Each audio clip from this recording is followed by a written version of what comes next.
Why is there such a massive gap between the person you want to be and the person who, when the moment comes, just doesn't? Why is there a gap between the person who sets the alarm for 5 a.m., full of intention to work out, read, or build a business, and the person who, in the dark, groggy cold of the morning, hits the snooze button 5 times? You know exactly what I'm talking about. It's the war between your two selves. There is the evolved self, the one you think of as the real you. This is the part of you that buys the gym membership, downloads the language app, and promises to finally start that project on Monday. This self is logical. It understands long-term goals. It wants growth. And it knows, without a shadow of a doubt, what the hard things are that you must do to get there. Then there is the other one, the one that wins most of the battles. This is your primal self. This is the self that, when the alarm goes off, says, "Just 5 more minutes, it's too cold." This is the self that, when you sit down at your desk to face a difficult, complex report, suddenly feels an overpowering biological urge to check your email, get a snack, or just stare at the wall. This self doesn't care about your 5-year plan. It only cares about right now. It cares about comfort, safety, and avoiding hard at all costs. And in the daily war for your life, the primal self is winning. This book is about giving your evolved self the weapons to win that war. Let's be very clear from the start. That feeling of resistance you get, that magnetic pull toward the couch when you know you should be working, that sudden, profound exhaustion that washes over you the instant you think about doing something difficult, that is not a moral failing. It is not a sign that you are lazy, broken, or unmotivated. It is not a character flaw that you alone possess. It is a biological default. You feel this intense physical resistance because your brain is functioning exactly as it was designed to. The problem is, it was designed for a world that no longer exists. Your brain is running ancient, outdated software. Think about it. Your brain is the product of millions of years of evolution, where the rules of survival were brutally simple. Conserve energy at all costs. Avoid all perceived threats. That's it. Those are the prime directives. And your primal brain, the part that includes the limbic system, the amygdala, and the brainstem, is a master at enforcing these 2 rules. Let's look at the first rule: conserve energy. Your brain is the most metabolically expensive organ in your body. It's only about 2% of your total body weight, but it devours 20% of your daily calories. It is an energy hog. Therefore, your primal brain's #1 non-negotiable job is to be a ruthless miser. It is built to stop you from spending energy on anything that isn't absolutely essential for survival. So, let's look at your hard thing. Maybe it's learning to code. Maybe it's writing a book. Maybe it's building a business plan. These tasks are, by definition, metabolically expensive. They require intense, focused effort. They demand that your prefrontal cortex, the evolved brain, light up and burn through massive amounts of glucose. What does your primal brain think of this? It hates it. To your primal brain, this complex, abstract, difficult task is an act of pure insanity.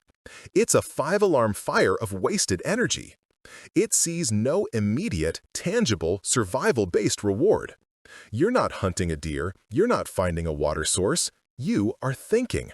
You are staring at a screen or a piece of paper, burning calories for a reward that might not come for months or even years.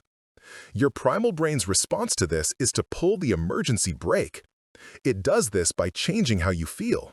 It floods your body with stop signals. This isn't just a thought, it's a physical sensation. You feel a wave of tiredness. Your eyelids get heavy. You feel a sudden restless boredom. You feel a dread that settles in your stomach.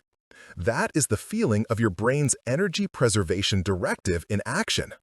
It is trying to force you to stop doing this wasteful, expensive, hard thing and return to a state of low energy conservation, like scrolling through social media, which is easy and requires almost no cognitive calories.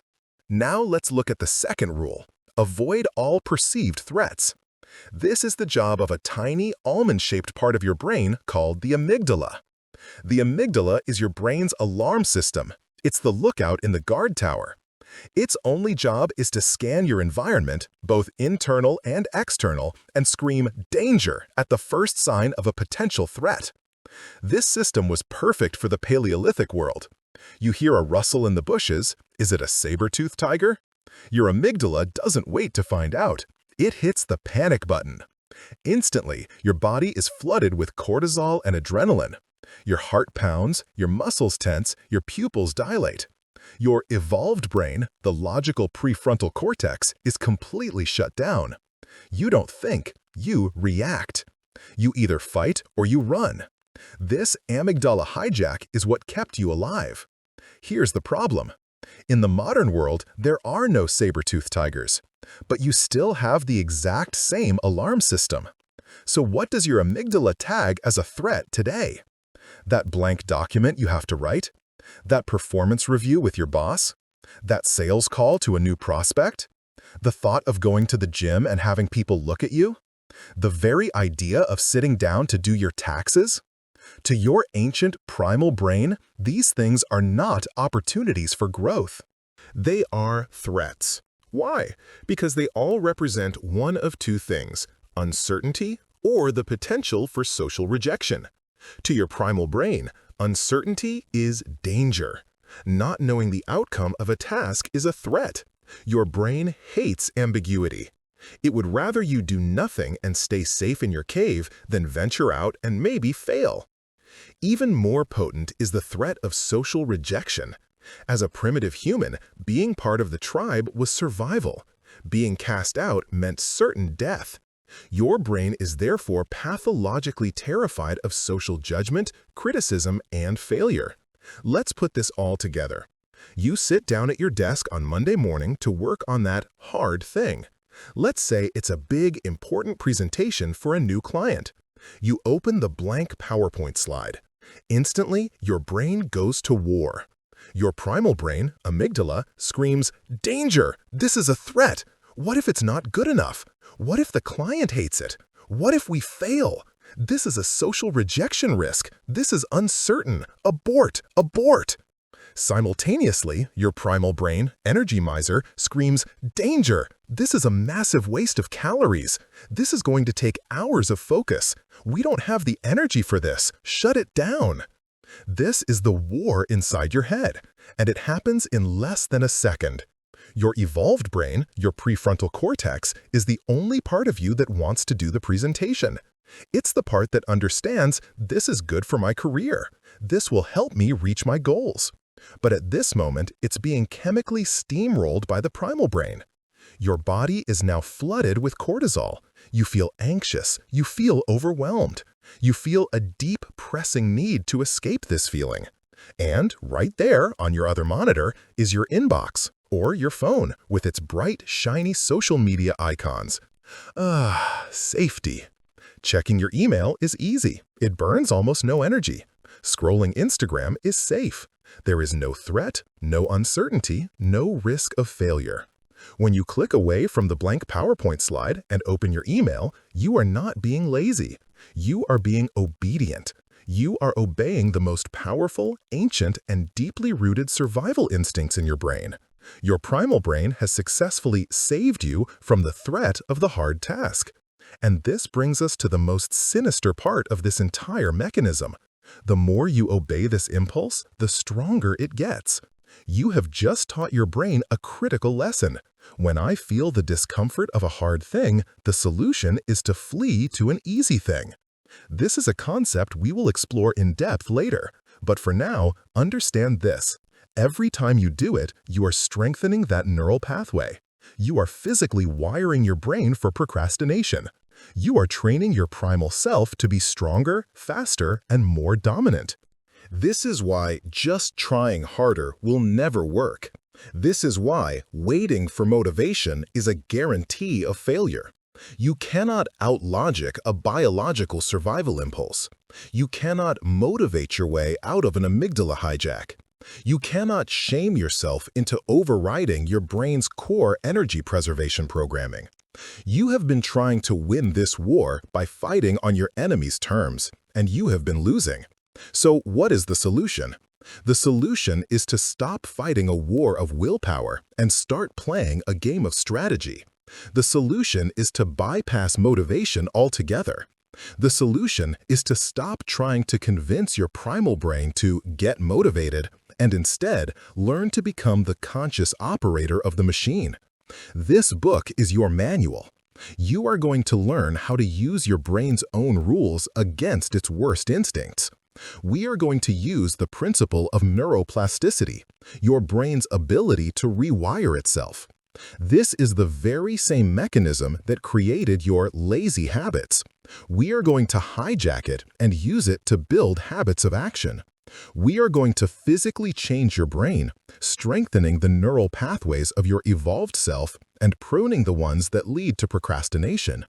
You will learn to identify the primal brain's stop signals, the anxiety, the dread, the boredom, not as commands you must obey, as data you must observe. You will learn to silence the amygdala's false alarms. You will learn to become your own dopamine dealer, creating rewards for effort, not just for escape. You will learn practical, powerful techniques to force your evolved brain into the driver's seat and keep it there, long enough for the primal brain to quiet down. This is not a book of try harder platitudes. This is a book about a biological takeover. You are going to stop being a passive victim of your ancient, buggy software and become the active, decisive architect of your own mind. The war inside your head is real, it's biological, and it's exhausting. But it's a war you can win. It's time to force your brain to do the hard things. Let's begin. Have you ever noticed that the more you put something off, the harder it becomes to start? You're not imagining it. That simple, annoying email you need to send, the one you saw this morning, it would have taken you 60 seconds to write and send. But you looked at it, felt a flash of irritation, and thought, I'll do it later. Now it's 4 p.m. Later has arrived. And that 60-second task, which has been sitting in the back of your mind all day, now feels heavy. It feels dreadful. The thought of opening your email and just dealing with it is suddenly 100 times more exhausting than it was at 9 a.m. What is this phenomenon? How does a tiny, insignificant task grow in emotional weight and resistance just by the act of waiting? The answer is simple, and it's terrifying. You have been actively training your brain to procrastinate. In the last chapter, we identified the war between your primal brain, seeking comfort, and your evolved brain, seeking growth. That hard feeling, that's the primal brain pulling the emergency brake. But this chapter isn't about a single event. It's about how this war becomes a habit. It's about the precise biological mechanism that hardwires procrastination into your neural circuitry, making it stronger and more automatic every single day. I call it the resistance loop. This 5-step process is the single most destructive, self-sabotaging mental habit you have.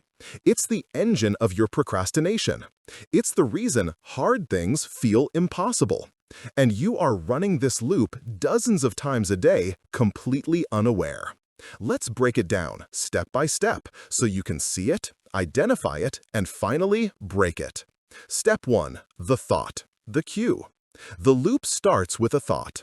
It's the cue that begins the whole deadly cascade. It can be an external cue. A notification pops up. You see a bill on your kitchen counter. Your boss sends you a message. Or it can be an internal cue. A sudden unwelcome memory. Oh, right, I still haven't fixed my resume. I have to call my mother-in-law. My taxes are due in 2 weeks.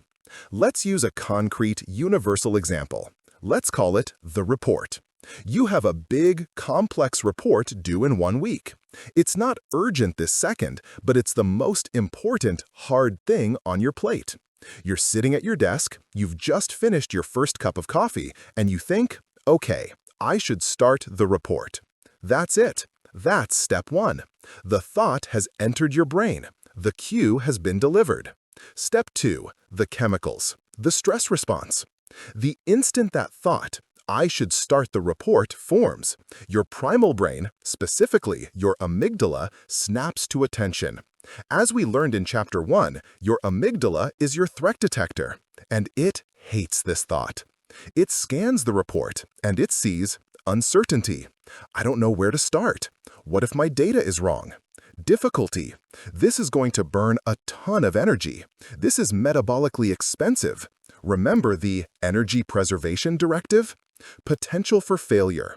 What if my boss hates it? What if it's not perfect? Remember the avoid social rejection directive? In less than 1/10 of a second, your amygdala tags the report as a threat. And just like it would for a real physical threat, it hits the panic button. It releases a small but potent cocktail of stress chemicals. The two big ones are cortisol, the stress hormone, and adrenaline. This isn't a full-blown saber-toothed tiger panic attack.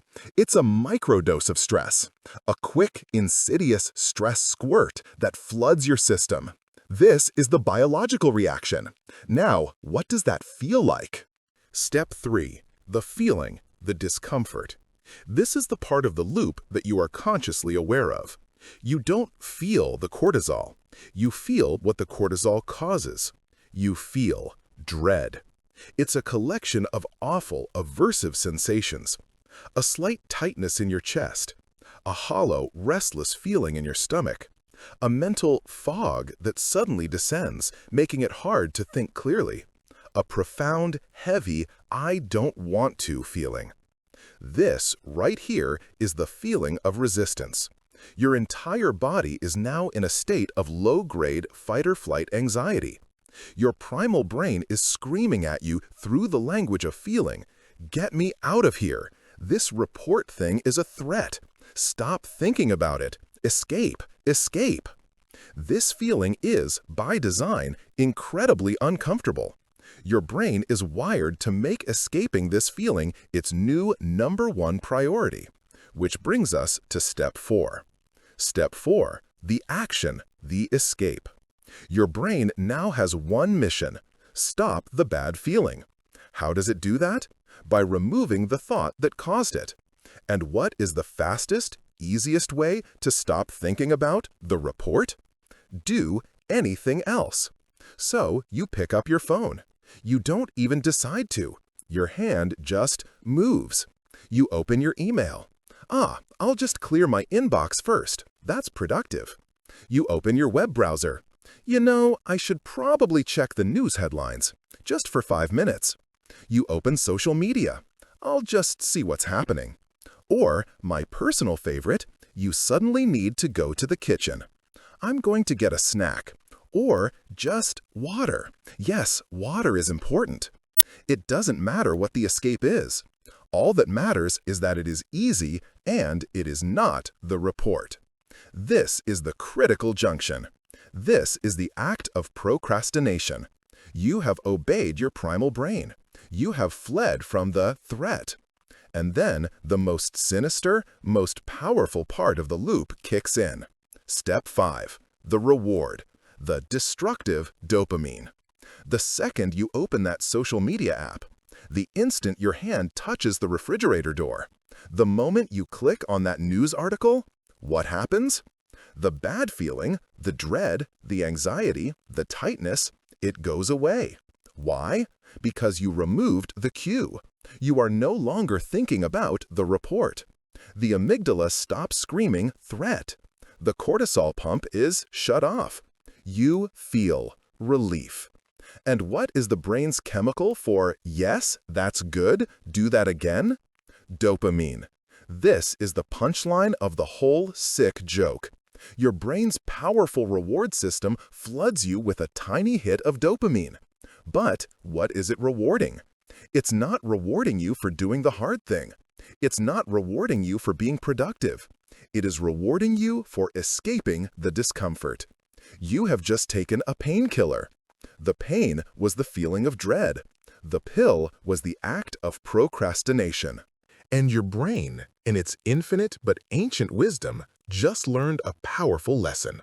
When I feel the stress of a hard thing, the solution is to flee to an easy thing.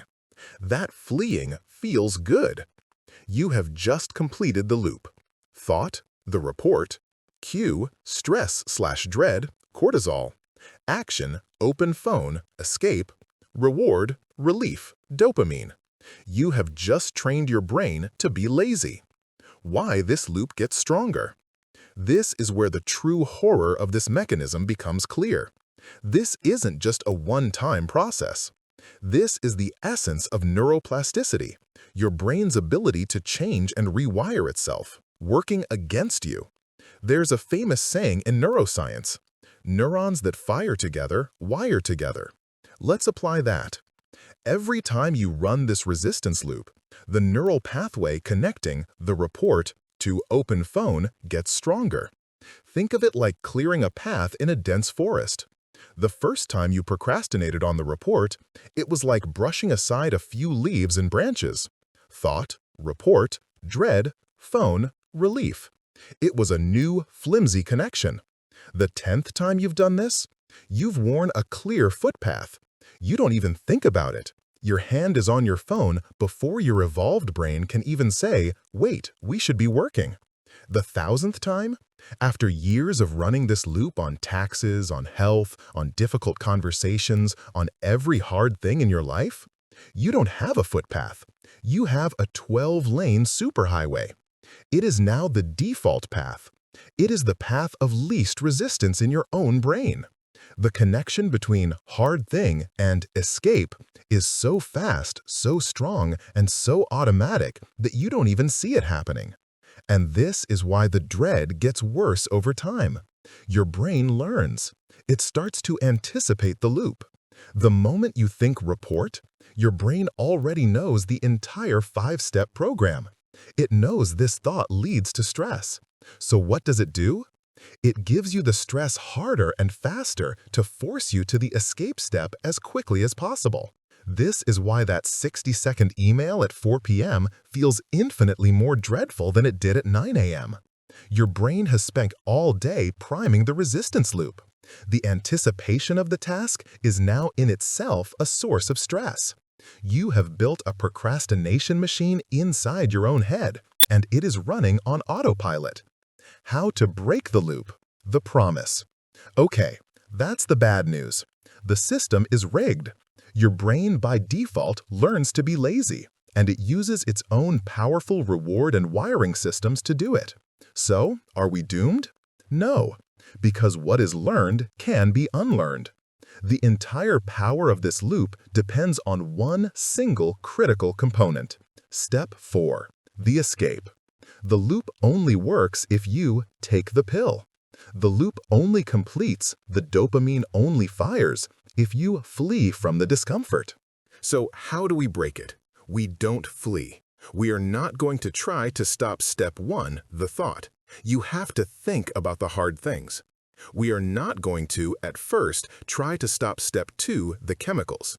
The amygdala is fast. It will fire before your evolved brain can stop it. We are not going to stop step 3, the feeling. You will feel the dread. We are going to change step 4. The old broken loop is discomfort, retreat, reward, relief. The new, powerful, rewired loop is discomfort, action, reward, accomplishment. We are going to sever the link between discomfort and retreat. This is the only place to intervene. You must learn to feel that wave of dread, that cortisol-driven anxiety, and not obey it. You must learn to sit in that discomfort, to hold it, to let it be there, in your chest, in your stomach. And you must, while feeling that exact feeling, take one small action toward the hard thing. I call this productive discomfort. This is the new skill.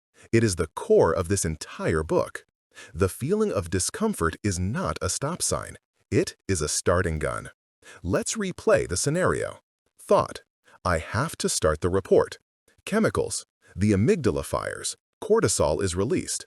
Feeling: the dread arrives. The pull to the phone is intense. Your whole body wants to escape. Now, the new step 4. You stay in your chair. You feel the dread. You acknowledge it. Ah, there it is, the resistance. I feel you.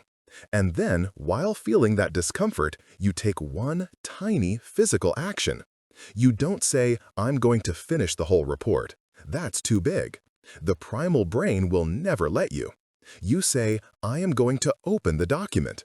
You say, I am going to write one sentence. You say, I am going to open the file folder. You lean into the discomfort. You hold the feeling of dread, and you take a small forward step. And now, get ready for the new step 5. What happens now? 2 miraculous things. First, the real dopamine. You do the tiny thing. You open the file. You write one sentence. And bam! Your evolved brain, the prefrontal cortex, has just won a battle. It has overridden the primal brain. Your brain's reward system loves this. It loves closing a loop and achieving a goal, even a tiny one. It gives you a hit of dopamine. But this isn't the weak, watery relief dopamine of escape. This is the powerful, motivating dopamine of accomplishment. Second, the extinction. What also just happened? Your primal brain screamed, danger, and you didn't die. You did the threatening thing, and you survived. And even more importantly, by starting the task, the threat, the undone report, is now less of a threat. The path to no more stress isn't escape. The path to no more stress is completion. Your primal brain, for the first time, learns a new lesson. Oh, when I feel that dread, the fastest way to make it stop is to do the thing. This is how you use neuroplasticity as a weapon. Every time you hold the discomfort and take action, you are weakening the old lazy superhighway. That road gets a detour sign, and you are building a new path, the productive discomfort path. Thought, report, dread, action, open file, reward, accomplishment. The first time, this new path will feel impossible. It will be like hacking your way through a jungle with a butter knife. It will take all of your force. But the 10th time, it'll be a footpath. The 100th time, it will be your new superhighway.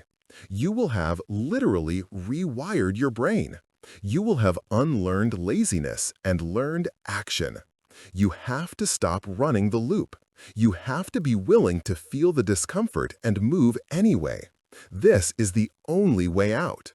But you might be thinking, this is great, but I just don't feel like doing any of this. I don't have the motivation to start. I need that feeling of wanting to first. If that's what you're thinking, I have some bad news and some good news. The bad news is you've been sold a lie. The good news is the truth is far more powerful. You've been taught that motivation is the cause of action. In the next chapter, I'm going to prove to you biologically why that is dead wrong, and why motivation is the biggest, most dangerous myth in all of self-help. What's the biggest lie you've been told about success? What's the one toxic idea that has single-handedly sabotaged more dreams, more goals, and more hard-working people than any other? It's this, that motivation precedes action. It's the belief that one day you'll just wake up feeling a magical, powerful, all-consuming desire to do the hard thing. You believe that the truly successful people, the athletes, the entrepreneurs, the artists, just wake up on a cold, dark Tuesday morning and feel like conquering the world. And you believe that because you don't feel that, you are fundamentally broken. This myth is the cornerstone of modern procrastination. We've been taught to treat our feelings as a sacred compass. Before we begin any hard task, we perform a little internal ritual. We check in with ourselves. We ask the question, do I feel like it? Do I feel motivated to go to the gym? Do I feel inspired to write that report? Do I feel like making those sales calls? And 99% of the time, your brain, which we've just learned is a ruthless energy miser, gives you an honest, biological answer. No, absolutely not. I feel like sitting on this couch. I feel like eating sugar. I feel like doing anything but that. And what do? We respect that feeling. We treat it as a valid answer. We use the absence of motivation as a permission slip to do nothing. We say, I'll do it when I feel like it. We say, I'm just not in the right headspace today. We say, I'm just not a motivated person. And that last one is the most dangerous of all. You have taken your lack of this magical feeling and turned it into an identity. You have divided the world into two kinds of people: the motivated people who have this spark, and you, the unmotivated, the lazy, the procrastinator. This lie has you trapped in a prison of passivity, waiting for a key that is never going to arrive. Today, we are not just going to question this myth. We are going to take it out behind the woodshed and put it out of its misery. We are going to shatter it with cold, hard biology. The truth is, you have the equation completely backward. Motivation is not the cause of action. Motivation is the result of action. It is not the spark. It is the fire that catches once you've been brave enough to strike the match. Let's talk about your brain's reward system. Let's talk about dopamine. In the last chapter, we talked about the destructive dopamine of escape. That's the weak relief chemical you get when you run away from a hard thing. Now, we're going to talk about the constructive dopamine, the pursuit chemical. Most people think dopamine is the pleasure chemical. That's not quite right. Dopamine isn't the pleasure of getting the reward. It is the motivating force that drives you to go get the reward. It is the wanting chemical. It's the engine of pursuit. It's the chemical that says, go, that is worth your energy. Go get it. And here is the most important thing you will ever learn about it. Your brain does not release this pursuit dopamine until you have given it evidence that there is a reward worth pursuing. Your brain is, in this sense, a skeptical, evidence-based scientist. It is not going to give you the expensive, high-energy fuel of motivation just because you think you should do something. Why would it? It has no proof that the action is worthwhile. Think about it. You're on the couch. You're thinking, I should go to the gym. Your brain runs a quick calculation. Evidence for going to the gym? Zero. It's cold outside. It's far. It's going to be hard. It's metabolically expensive. The reward, being in shape, is abstract and weeks or even months away. Evidence for staying on the couch? Overwhelming. It's comfortable, it's safe, it's energy preserving. Your brain's motivation calculation is simple. I will not provide the dopamine for go to the gym because, based on the evidence, it's a terrible deal. So you, sitting on the couch, waiting to feel motivated, are asking your brain to do something that is biologically illogical. This is the great motivation paradox. By waiting to feel motivated, you are guaranteeing you will never get the evidence your brain needs to create the feeling of motivation. You are waiting for the fire to start, but you are refusing to strike the match. So, what about those motivated people? The ones who do go to the gym every day? Are they just born different? No, they are not more motivated than you. They have simply, through repetition, trained their brains. They have provided the evidence. Here's what the motivated person's brain looks like. They also wake up on Tuesday morning. They also feel cold. Their primal brain also says, stay in bed, this is a terrible deal. But their evolved brain, their prefrontal cortex, has a database of evidence to draw from. It can say, wait a minute, primal brain, I have run this experiment 100 times before. I have data. And my data shows that after I do this gym thing, I get a massive flood of endorphins. I feel clear-headed. I feel proud. I feel accomplished all day. At that very moment, their brain's reward system thinks, "Oh, right, the last time we did this, we got that huge reward. That's a great deal. Okay, team, release the pursuit dopamine. Let's go get that feeling again." And that's the feeling of motivation. It's not a magical spark. It is your brain's logical, data-driven anticipation of a future reward, based on past evidence. Those people aren't motivated people. They are people who have successfully built an evidence-based feedback loop of action. You are not an unmotivated person. You are just a person who is stuck in an evidence K loop of inaction. Your brain has more evidence that escaping to your phone feels good than it has that doing the hard thing feels good. We built that broken loop in Chapter 2. So, how do we fix this? How do we manufacture motivation from thin air when we have no evidence, no database, and no feeling? We stop trying to feel our way to action, and we start to act our way to feeling. This is the new rule. It will be the foundation of your new life. Action creates motivation. You must decouple the decision to act from the feeling of wanting to act. From now on, how do I feel is an irrelevant question. It's a useless data point. Your primal brain will always answer it with tired or no. Asking that question is like asking your stomach if it wants to eat ice cream instead of broccoli. You already know the answer. The new question you will ask is, what is the smallest possible action I can take right now to prove to my brain that I am in charge? This is the system. I call it kickstarting the dopamine engine. Your brain is a cold, dead engine. You have no motivation fuel. You are not going to win the race in this state. Your only job is to turn the key. Your only goal is to generate one single spark of action, because that one spark will ignite a tiny bit of fuel, which will move the piston once, which will create the next spark. And that is how an engine starts. Let's go back to our scenario. You're on the couch. You have zero motivation to go to the gym. The old you would check your feelings and, receiving a no, would give up. The new you is going to ignore the feeling and kickstart the engine.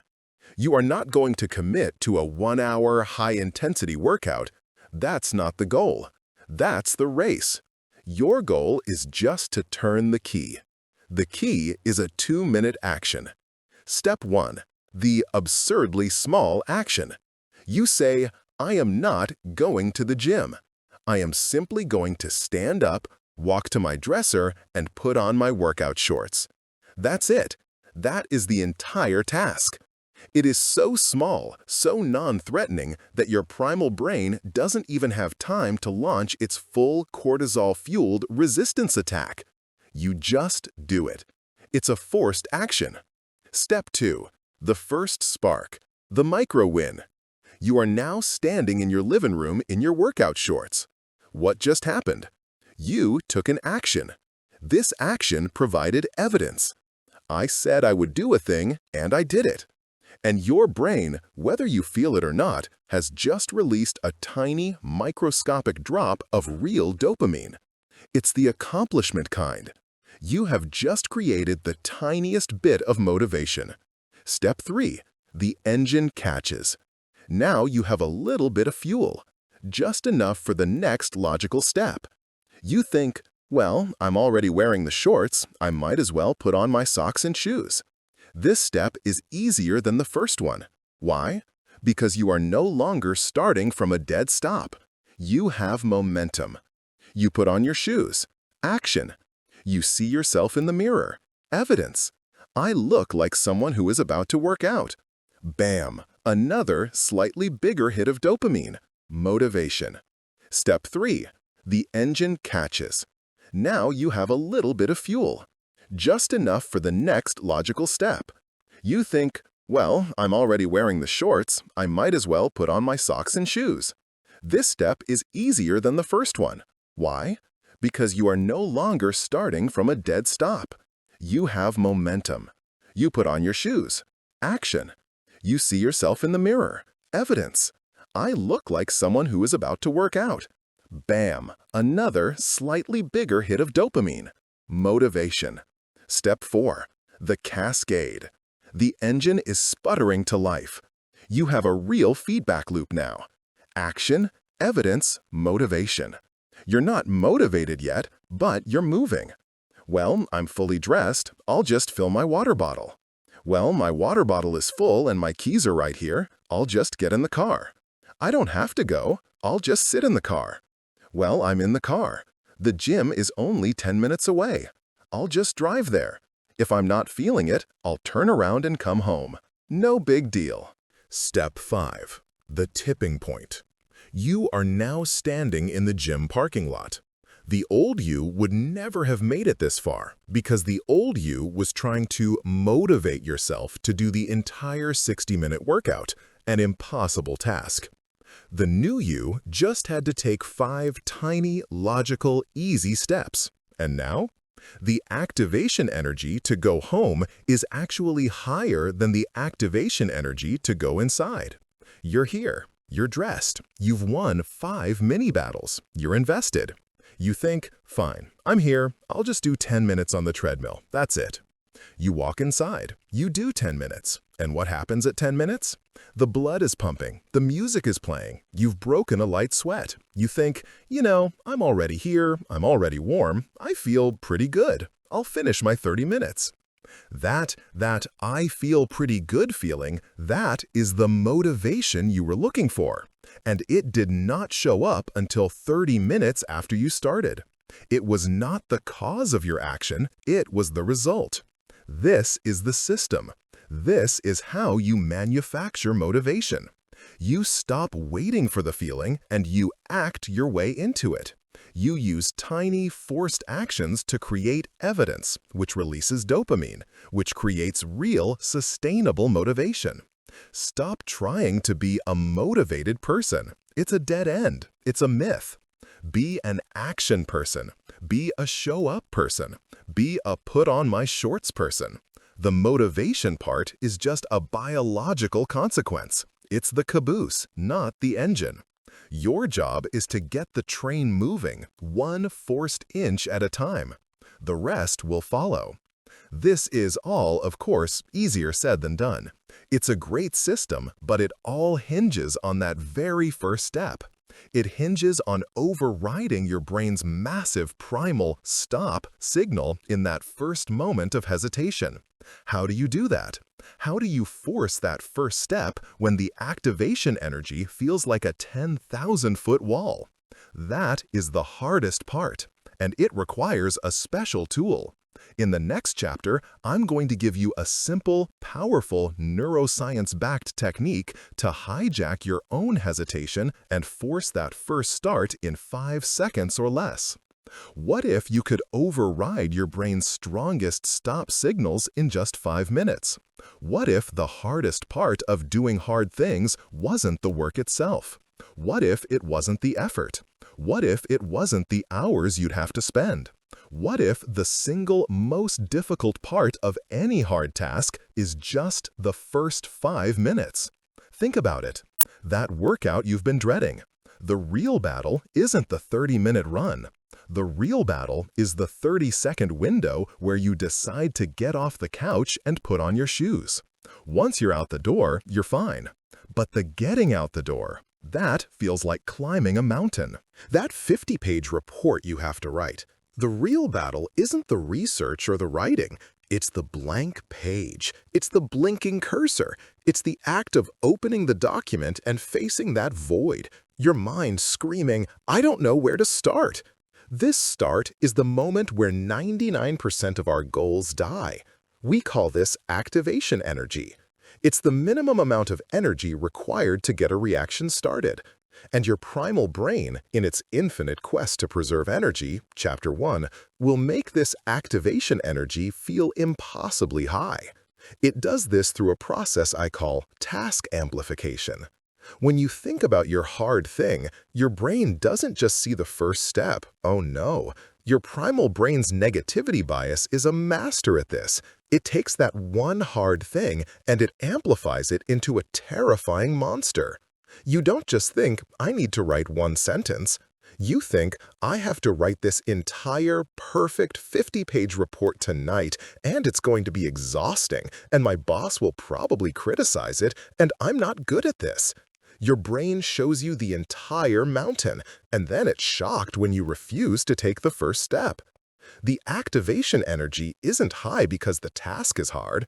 The activation energy is high because your primal brain is convinced you have to do the entire thing right now perfectly. And this brings us to the most dangerous moment of all, the hesitation. What happens biologically in that moment you pause? In that 10-second gap between your thought, I should start, and your action, or inaction, you are, in that moment, hosting a war council in your head, and you are letting the wrong person win the debate. Let's watch this happen in real time. Let's say your hard thing is making a difficult but necessary phone call to a client. Time 0. 0 seconds. The thought enters your brain. It comes from your evolved brain, your prefrontal cortex, PFC. This is the doer. It says, okay, I need to make that call. It's the most important task of the day. Time 0.5 seconds. The primal brain, your amygdala, instantly scans this thought and tags it as a threat. Phone call, danger. This involves uncertainty. This involves potential conflict. This is a social rejection risk. This is not safe. I hate this. Time 1 second. The chemical cascade. The amygdala, as we learned in Chapter 2, dumps a stress squirt of cortisol into your system. Time 2 seconds. The feeling. You feel that cortisol. It's that familiar, awful lurch in your stomach, that hollow feeling of dread, that, I really don't want to do this feeling. Time 3 seconds. The hesitation window. This is it, the single most important moment. You have not taken action. You have not picked up the phone. You are pausing. You are thinking. And in this pause, the debate begins. Just do it. It'll be over in 5 minutes. We need this client. It's logical. Your primal brain screams. Are you insane? He might be angry. You'll sound like an idiot. You're not prepared. Look at your email. What if there's an important email? Let's check the email. Email is safe. Email has no conflict. Time 10 seconds. The debate is raging, but it's not a fair fight. Your logical PFC is trying to whisper reason, while your primal amygdala is blasting a fire hose of cortisol, making you feel worse and worse. The dread is building. The activation energy is getting higher with every passing second. Time 30 seconds. The debate is over. The amygdala has won. It has successfully drowned your evolved brain in a sea of stop signals. The resistance loop, Chapter 2, is in full effect. You flee. You say the magic words. You know what? I'll do it after lunch. I'm just not in the right headspace for this now. You open your email and you get that sweet, sweet hit of relief dopamine. You just lost the war in 30 seconds. Hesitation is not neutral. Hesitation is the process of letting your primal brain win. It is the incubation period for procrastination. The longer you wait, the biologically harder it becomes to start. You are literally letting your brain build the wall of resistance brick by brick right in front of you. So, what is the solution? You must end the debate before it begins. You cannot win the debate. You cannot out-logic your amygdala once it's hijacked you. You cannot think your way out of a feeling. The only solution is to bypass the debate entirely. The only solution is to not give your primal brain the time to launch its attack. How? By shifting your brain instantly from the feeler, your limbic system, to the doer, your prefrontal cortex. And how do you do that? You don't do it with a thought. You do it with an action. Action is the language of the prefrontal cortex. To wake it up and put it in charge, you must move. This is the forced start protocol. It's a tool designed to hijack your own hesitation and force your evolved brain into the driver's seat. It comes in 2 forms: The 5-second rule and the 5-minute rule. Forced Start 1. The 5-second rule for moment tasks. This tool is for the tasks that are quick but that you dread. Getting out of bed, making that phone call, speaking up in a meeting, sending that one email. The moment you have the instinct to act, I should get up, I should say something, you have a 5-second window. This is the window before your amygdala and its debate team can get its boots on. You must move physically within 5 seconds. The best way to do this is to use a launch sequence. You literally say to yourself, 5, 4, 3, 2, 1, go. This is not a gimmick. This is a profound neurological tool. It's a pattern interrupt. Your brain is stuck in the dread, hesitate, escape loop. The act of counting is a different pattern. It interrupts the old one and breaks the resistance loop before it can get traction. It's a cognitive shifter. Counting is a logical action.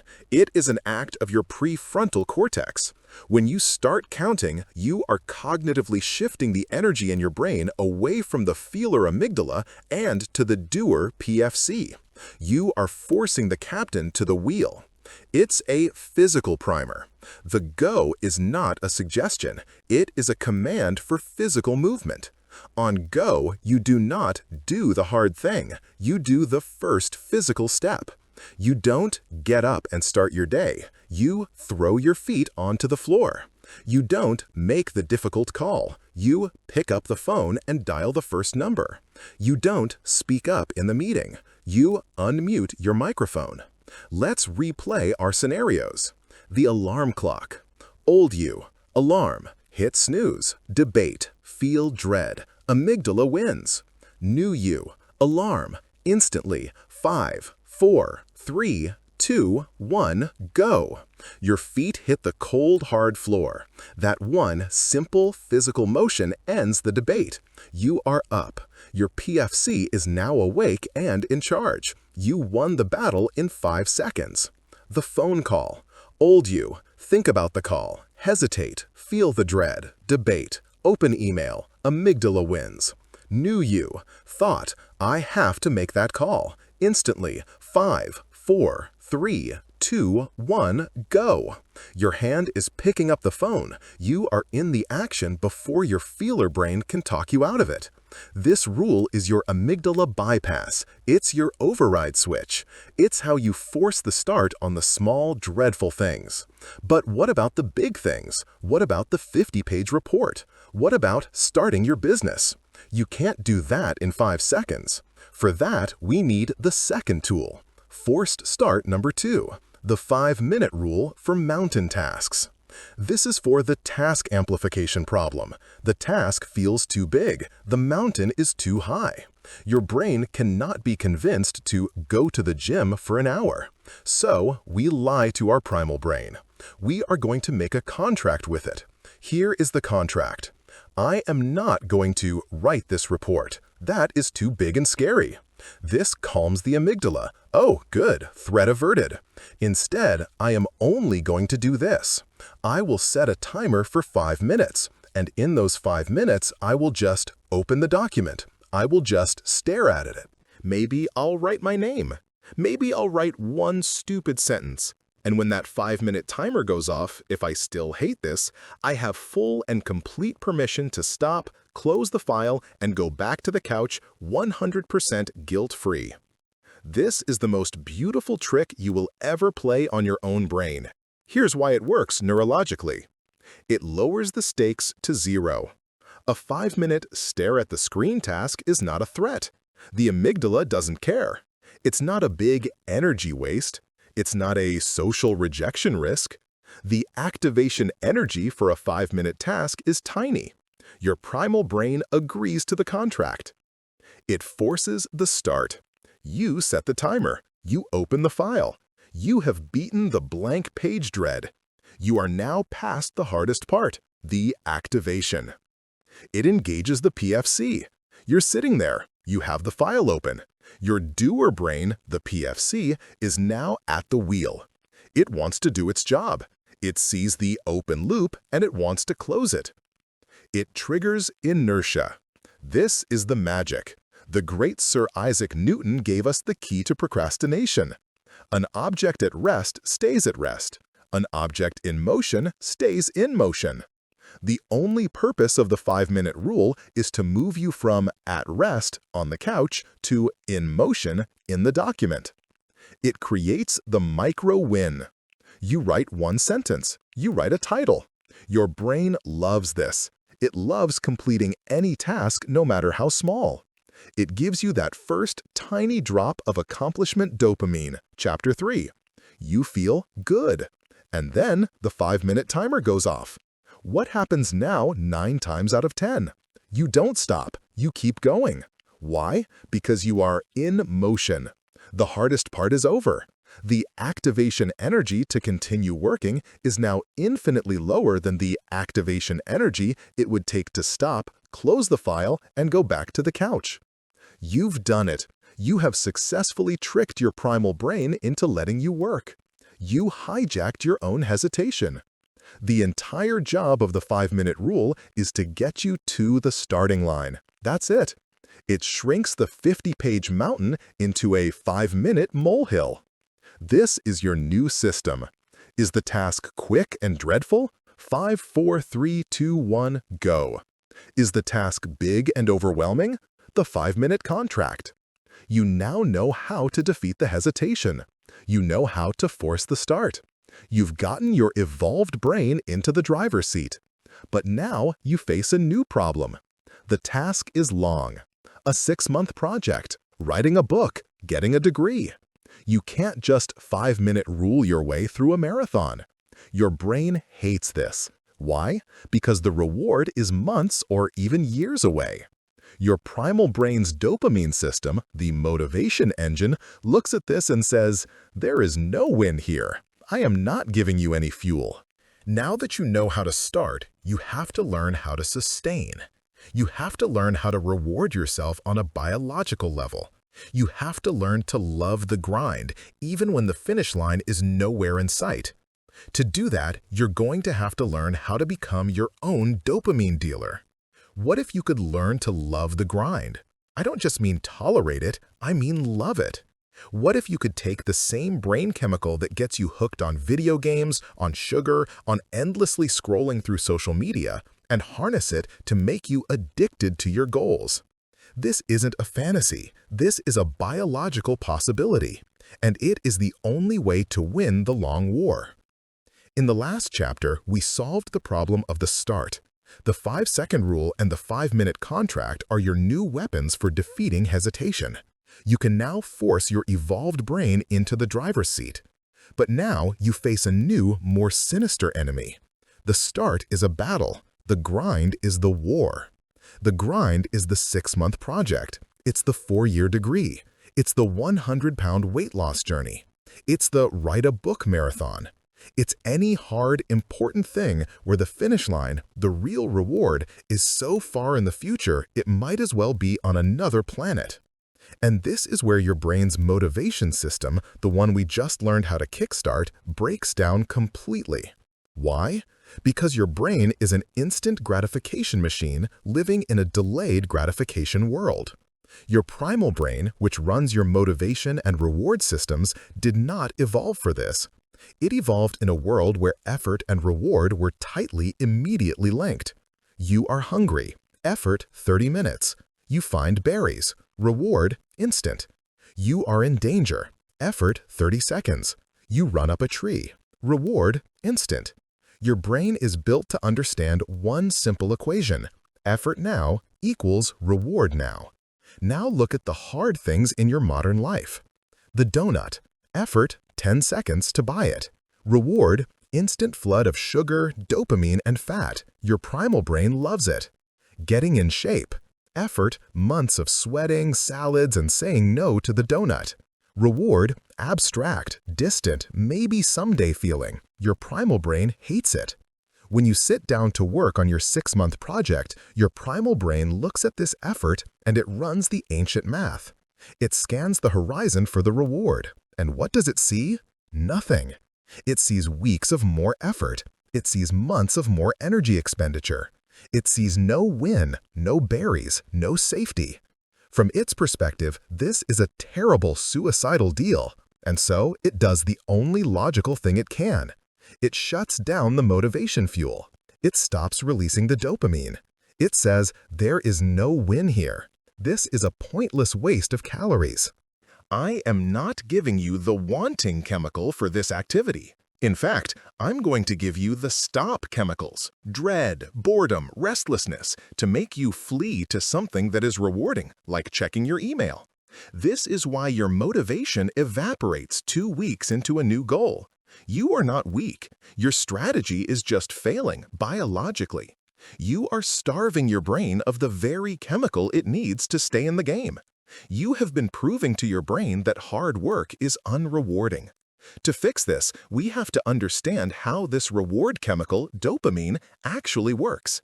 This is where we bust the second great myth. Most people think dopamine is the chemical of pleasure, that it's the reward you get after you win. This is not true. Dopamine is the chemical of anticipation. It is the pursuit chemical. It is the wanting, not the having. It is the force that motivates you to go get the thing. A famous set of experiments by Stanford neuroscientist Dr. Robert Sapolsky made this crystal clear. The experiment setup was simple. A monkey learns that if a light flashes and it then presses a lever 10 times, a treat might be delivered. Phase 1. Learning. At first, when the treat arrived, the monkey's brain would show a spike in dopamine. Oh, that was good. I'll remember that. Phase 2. Mastery. Once the monkey learned the game, the entire pattern changed. The dopamine spike no longer happened after the reward. It happened when the light flashed. The instant the monkey saw the signal that work was required, its brain flooded with dopamine. The dopamine was the motivation to do the work, press the lever. It was the brain saying, yes, this is a great deal. I know this one leads to a reward. Go, go, go. Phase 3. The error. Then the scientists introduced a twist. They made the reward unpredictable. The light would flash, the monkey would press the lever, and the treat would only come 50% of the time. What do you think happened to the dopamine? It went ballistic. The uncertainty of the reward, the maybe, made the pursuit even more intoxicating. This, right here, is the biological engine of gambling. It's the engine of social media. Pull to refresh. Maybe there's a new like. And it is the engine we are going to hijack. Right now, your brain sees your hard thing, e.g., write my book, and it has no dopamine spike. The light, sitting at your desk, and the treat, the finished book, are a year apart. Your brain never learns to connect the work to the reward. So you sit down, the light flashes, and nothing. No dopamine, no wanting, just the cold, hard force of willpower. And that, as we know, will always fail. The solution is clear. We must close the gap. If your brain is wired to get dopamine from winnable loops, we must stop giving it unwinnable ones. The new rule is this: you must stop attaching your reward to the finish line and start, viciously, attaching it to the process itself. You are going to become your own dopamine dealer. You are going to manufacture rewards where none currently exist. You are going to train your brain to see the work as the win. Here are your 2 new techniques. Technique 1. Process chunking. Gamify your grind. Write a book is not a task, it's a continent. Get a degree is not a task, it's an era. Start a business is not a task, it's a nightmare of ambiguity. Your primal brain hates these tasks because they have no end. They are unwinnable on a daily basis. From this moment on, you will never put these continents on your daily to-do list. Instead, you will become a master of process chunking. You will gamify your grind by breaking your massive, ambiguous goal into a series of tiny, winnable, closed-loop games. A bad goal, an unwinnable one: work on my business for 3 hours. Your brain hates this. What's the win? Where's the treat? It's just a block of time. It's a punishment. There is no dopamine here. A good goal, a winnable game. Draft the one About Me page for the website. Send 10 cold outreach emails. Research 3 potential competitors and write down their pros/cons. Do you see the difference? Each of these is a finite loop. It has a clear start and a clear, tangible finish line. When you finish writing that About Me page, you have won. You have closed the loop. You have completed the game. And what happens when you win? Your brain says, light flashed, task started, lever pressed, work done, treat received, task completed. And bam, you get a real, valid, earned hit of accomplishment dopamine. This is the most powerful thing in the world. You have just proven to your brain that working on my business is not a joyless void. It is a series of wins. Let's apply this. Old to-do list, study for finals. Your brain just fell asleep. New winnable game list. Read and summarize Chapter 9. Create 20 flashcards for Chapter 9. Review Chapter 8 flashcards for 15 minutes. Each item you check off is a man-made dopamine hit. It's a treat. You are manually training your brain, just like Sapolsky's monkeys, to connect the act of studying, the light, with a feeling of reward, the check mark. Soon, your brain will learn. It will start to anticipate this. When you sit down to study, the light will flash, and the dopamine will start to flow before you even begin. You have just manufactured motivation. Technique 2, neuro-visualized reward, manually linking effort to pride. This second technique is more advanced, and it's what cements the new neural pathway. Process chunking gives you the win. This technique teaches you to savor it. The problem with most treats is that they are disconnected from the effort.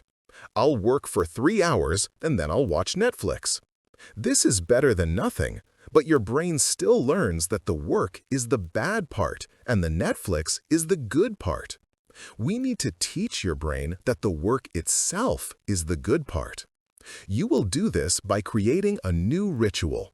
I call it the 30-second savor. The method. You just finished your process chunk. You wrote your 500 words. You sent your 10 emails. You won the game. Do not immediately jump to the next task. Do not immediately check your phone. Instead, you stop. You lean back in your chair. You close your eyes. And for 30 seconds, you consciously and deliberately celebrate the win. This is not toxic positivity. This is manual data entry for your brain's reward system. You will, in your mind, link the effort to the reward. You will say to yourself, I did it. I told myself I was going to send those 10 emails, and I did. That was hard, and I did it. This right here, this is the feeling of progress. This is me being the kind of person who keeps their promises to themselves. This feels good. You force yourself to feel the pride. You visualize that one small act, sending those 10 emails, as a brick you just laid in the foundation of the giant business you are building. You connect the micro action to the macro goal.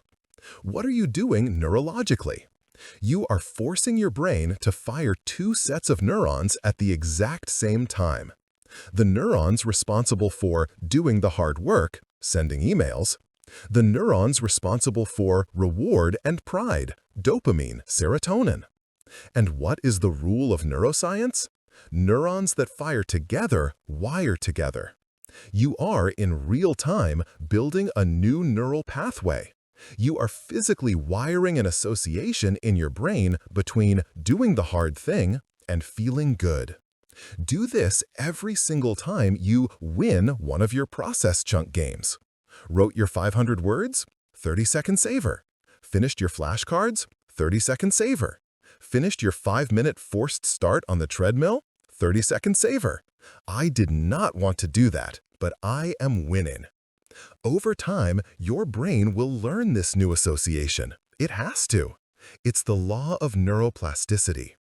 Eventually, you will sit down at your desk to do the hard thing, and your brain, in anticipation of the 30-second savor it knows is coming, will start the dopamine drip for you. This is the state you're after. This is the flow state on demand. This is the biological mechanism of learning to love the grind.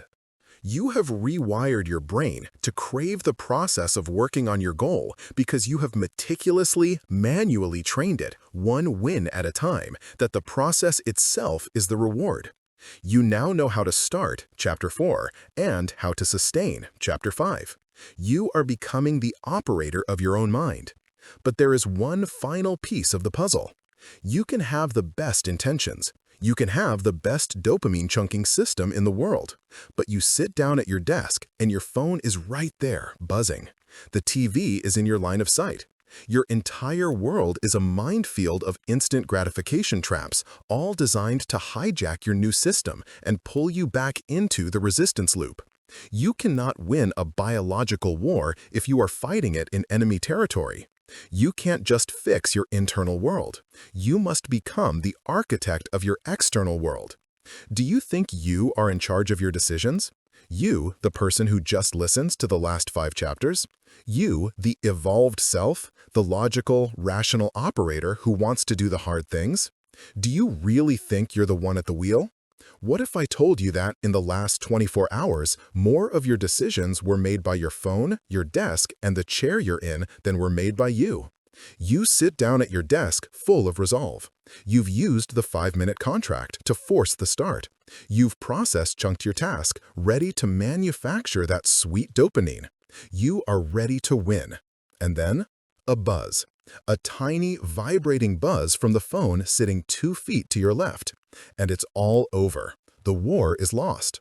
Not in a glorious battle of wills, but in a silent, unconscious surrender to a piece of plastic. This is the problem we have been ignoring. We have been trying to fix our internal software without realizing we are running it in a hostile environment.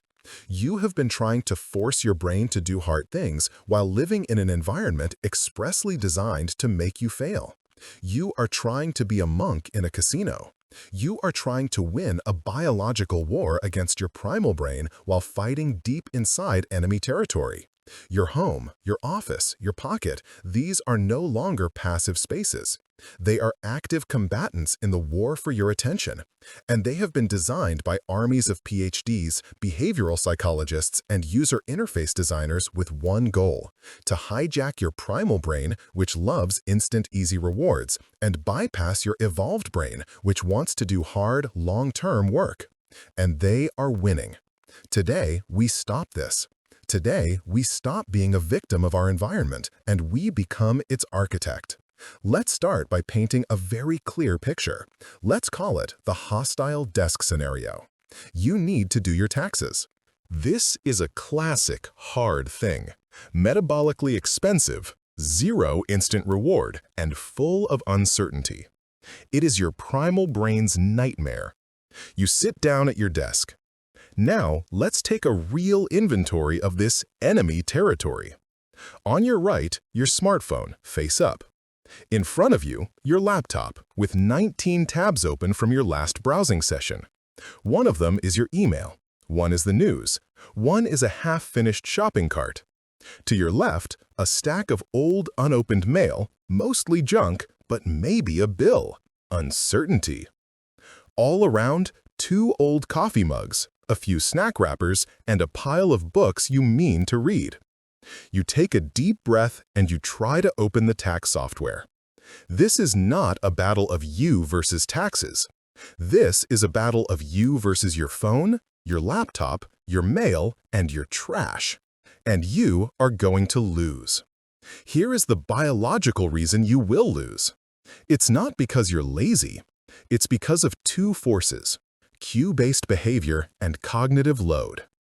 1. The biological ambush. Cue-based behavior.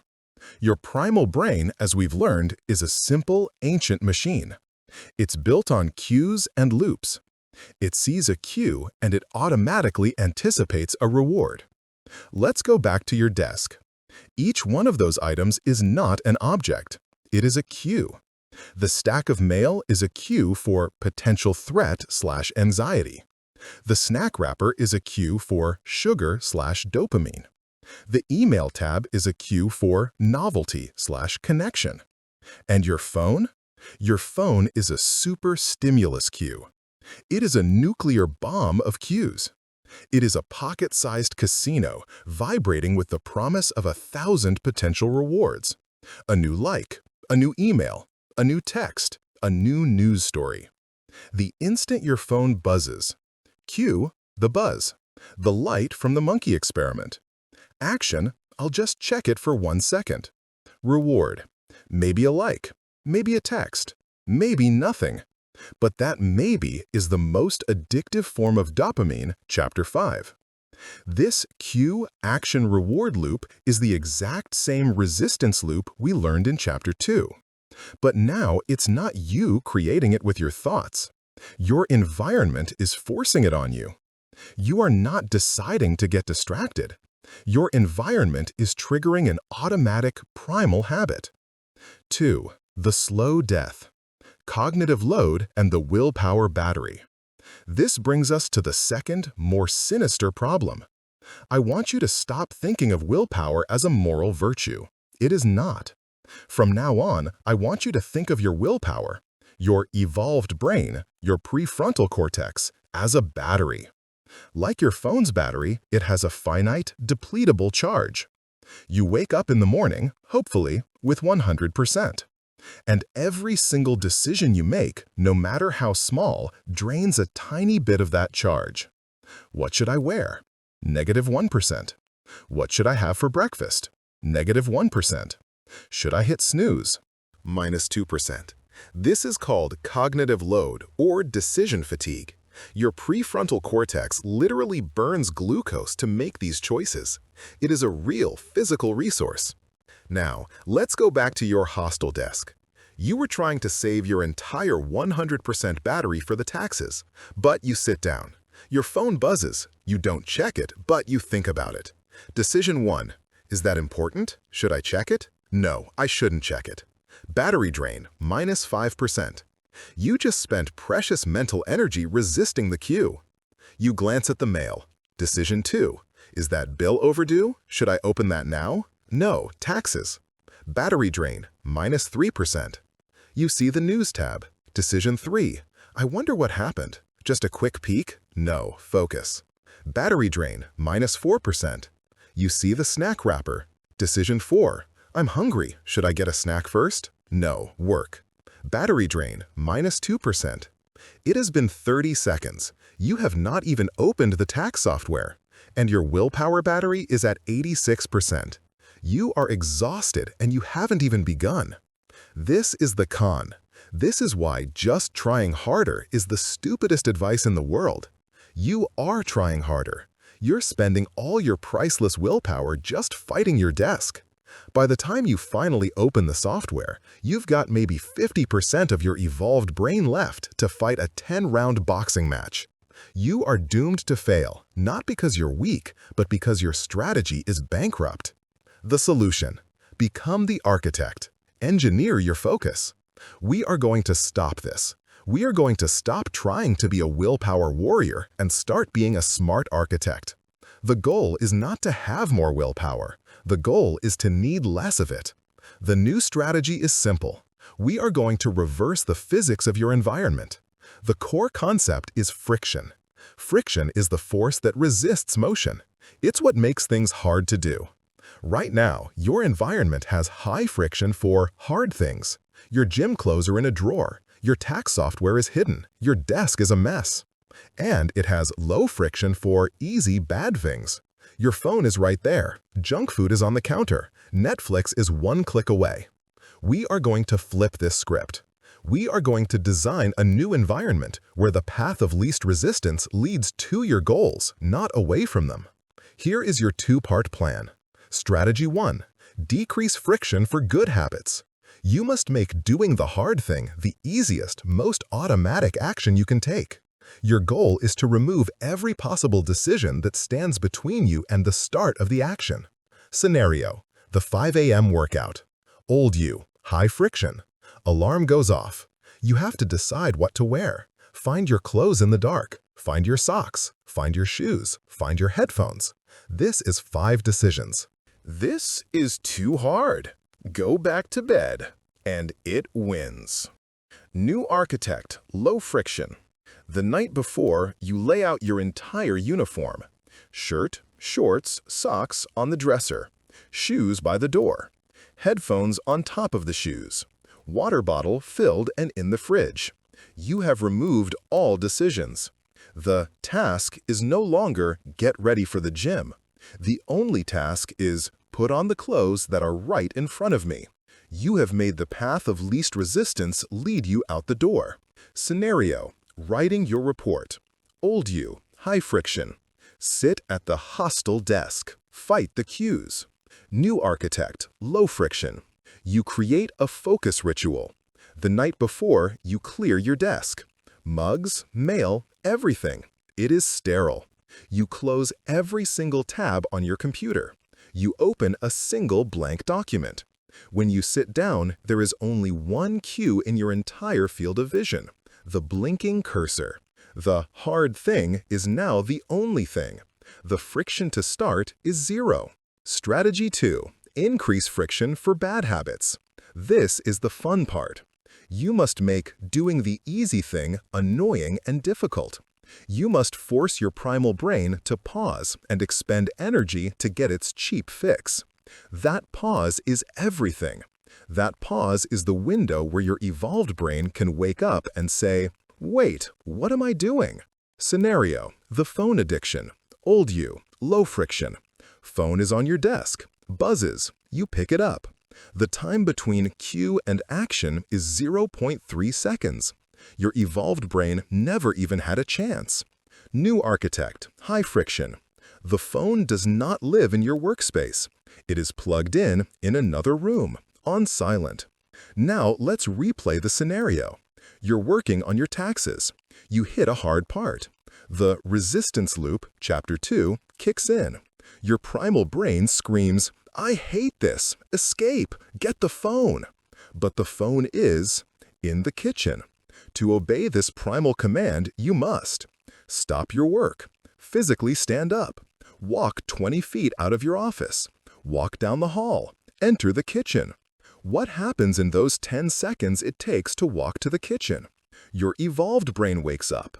The doer, the PFC, has time to get in the driver's seat. It says, "Wait, I am walking to the kitchen just to scroll Instagram because I was bored for 3 seconds? This is absurd. I'm going back to my desk."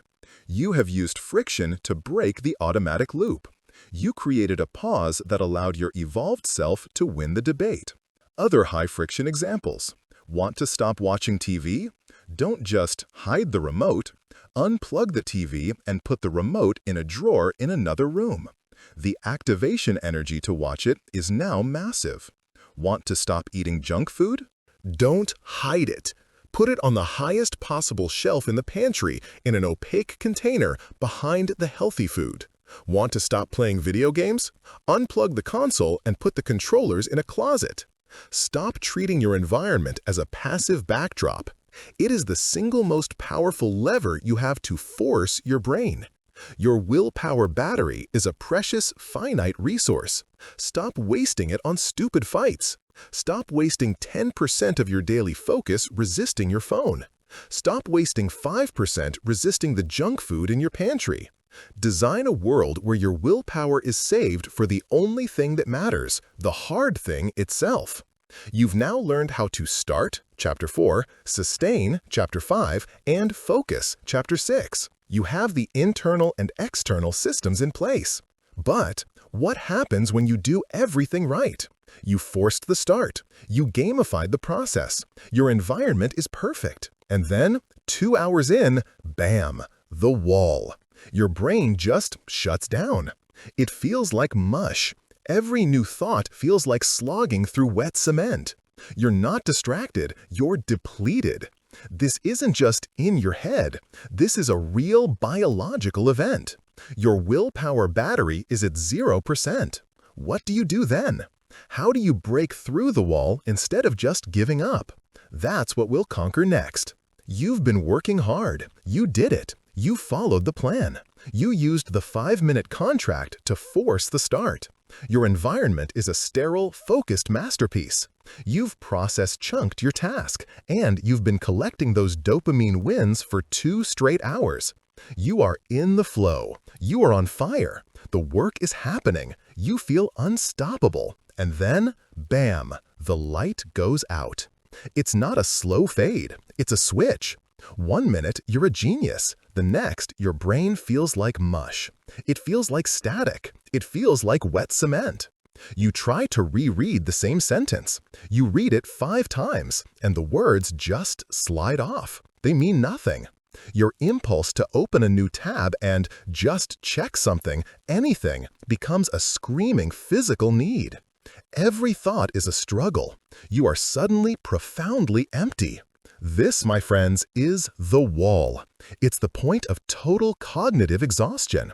It's the willpower battery from Chapter 6 hitting 0% and flashing red. And what is our normal response to this? We have 2, and they are both disasters. Disaster number 1, the bulldozer. You try to push through. You think, this is weakness. I have to be tougher. You grab your 4th cup of coffee. You grit your teeth and glare at the screen, trying to force the words to make sense. You are an engine that is completely out of gas, and you are just flooring the accelerator, screaming at it to go. You are doing nothing but burning out your own starter. It is profoundly useless. Disaster number 2, the white flag. You surrender completely. You say, I'm done. You declare the day a loss. You close the laptop and you flee to the couch, to Netflix, to social media for the rest of the day. You have just let a 2 p.m. wall steal 3 or 4 more hours of productive, valuable time. You have been taught that the wall is a moral failure, that it's a stopping point. You are wrong. The wall is not a feeling. It's not in your head. It is a real, physical, biological event. And it is not a stop sign. It is a checkpoint. It is your brain's dashboard light, and it has just flashed on. It is not trying to fail you. It is trying to talk to you. And today, you are going to learn how to listen. The biology of the wall. Your brain's fuel crisis. Let's get clinical. What is actually happening? Your prefrontal cortex, PFC, your evolved brain, your CEO, your doer, is, as we learned in Chapter 1, the most metabolically expensive part of your brain. When you are in the flow, doing hard things, you are not just thinking. You are burning fuel at an insane rate. And what is that fuel? Glucose. Your brain runs on sugar, and your high-performance PFC devours it. When you are doing intense, focused work, forcing your brain to write or code or analyze a complex problem, you are literally creating a glucose deficit in that specific region of your brain. Your PFC is a tiny, high-performance engine, and after 2 hours of maxing out the RPMs, you have physically emptied its fuel tank. So, what happens when the tank is empty? The engine doesn't work. Your PFC's entire job, its ability to focus, to plan, to inhibit impulses, to think logically, that signal just goes weak. It's not that your primal brain's "I'm tired, let's quit" signal, Chapter 1, suddenly got louder. It's that your PFC's "shut up, we're working" silencer just ran out of batteries.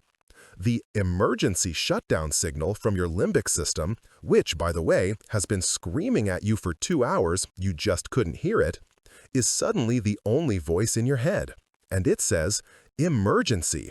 We are in a severe energy deficit. This hard thing is killing us. Shut it down now. That is the wall. It's a fuel crisis. So, you can't bulldoze it. The fuel isn't there. And you shouldn't white flag it. The day isn't over. You just need to refuel. But this is where you make your second biggest mistake. You think you know how to take a break. You think you're refueling, but you're not. You are taking junk food breaks. Why your breaks are making you more tired. You hit the wall. You say, okay, I'll take a 10-minute break. What do?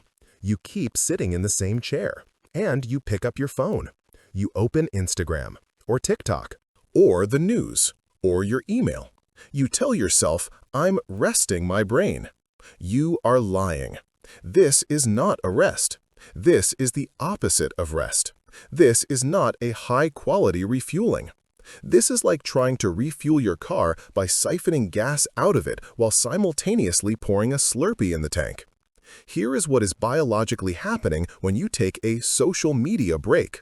You are not resting the PFC. You are shifting it. Your PFC isn't off. It's now being forced to do a new set of high-load tasks. It is not resting. It is context switching, a huge metabolic drain. It is processing a fire hose of new information. It is making hundreds of micro-decisions. Do I like this? Do I read this? What's this notification? Do I care about this person's story? Should I click this? You have not taken your foot off the gas. You have just steered the car at 100 miles per hour off a cliff. You are firing up the wrong dopamine system. The work you were doing was hard. It required earned dopamine. Chapter 5. Social media is easy. It is the definition of unpredictable, unearned dopamine.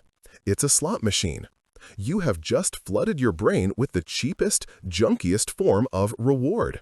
You are training your primal brain in its most vulnerable, depleted state that the antidote to hard work is cheap, easy junk. This destroys your ability to go back to the hard work because the reward for that work now feels, by comparison, 1,000 times smaller. You are increasing cortisol, stress. You think scrolling is relaxing? Your brain is being ambushed. It's seeing curated perfection, social comparison. It's seeing distressing news, threat. It's seeing emails from your boss, work anxiety. You are not refueling. You are dumping stress chemicals into your already depleted system. So, after 10 minutes of this break, what happens? The alarm on your phone goes off. Time to go back to work. How do you feel? Do you feel rested, clear, recharged? No. You feel disgusting. You feel foggy, anxious, and even more tired than you were before. Your brain is a swamp. And now you have also just strengthened the resistance loop, Chapter 2, that says, when I feel bad, the phone is the answer. You must stop this. You must learn to truly refuel. The solution: productive restoration. From now on, the wall is not a stop sign. It is a refuel now light. Your PFC's tank is empty. Your job is to refill it. You will not push through. You will not flee to junk. You will take a strategic disengagement. This is a high-performance break. The rules are simple and they are absolute. The goal: for 10 to 20 minutes, you must truly take your prefrontal cortex offline.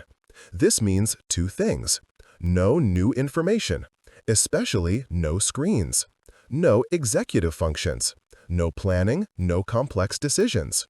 This sounds boring. That is exactly the point. Your PFC needs to be bored. It needs to stop processing. This is what productive restoration actually looks like. Get up and walk.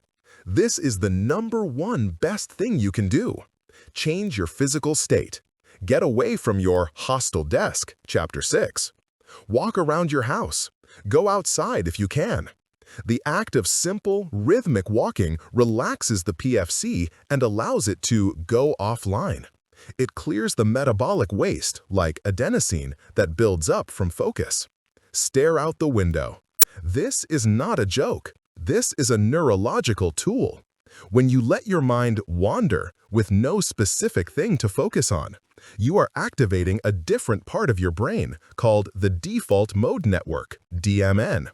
This is your brain's defragmentation mode. It's the screensaver mode, where your brain consolidates what it just learned, clears the junk, and makes new connections. Staring at a screen equals drains the PFC. Staring at a tree equals recharges the PFC. Hydrate and breathe. Your brain is 80% water. Your depletion is dehydration. Go get a full glass of water and drink it. While you do, just breathe.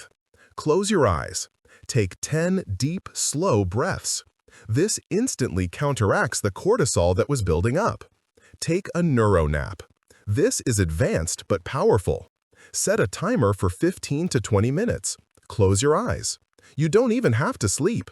The act of cutting off all sensory input is like plugging your PFC into a fast charger. You do this for 10, 15, or 20 minutes. At the end of this true break, how do you feel? Clear, quiet.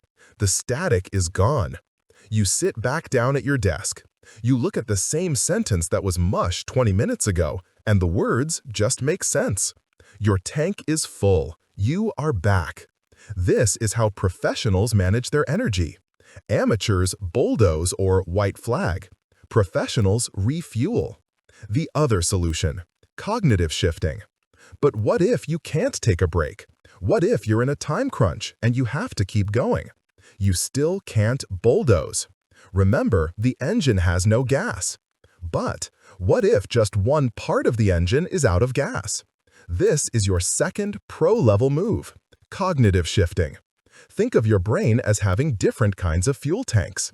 Your analytical tank for logic, coding, legal briefs, tax prep.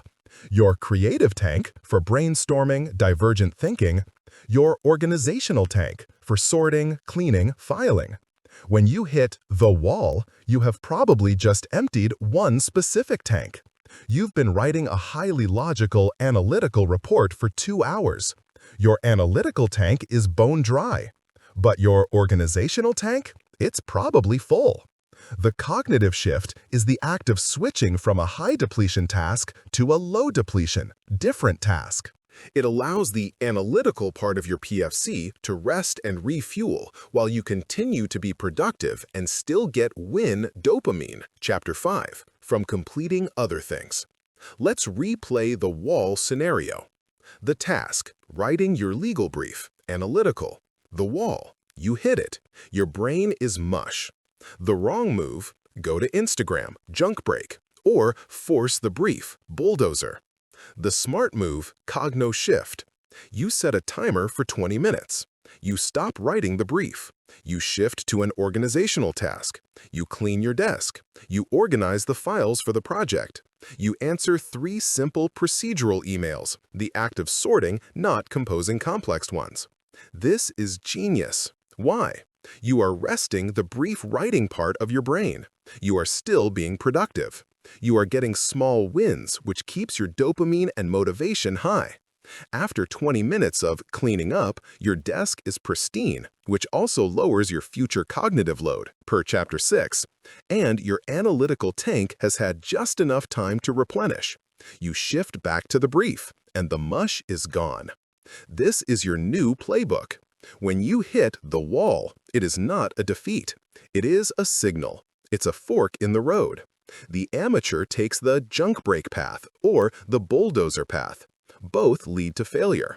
The pro sees the signal and chooses a smart strategy.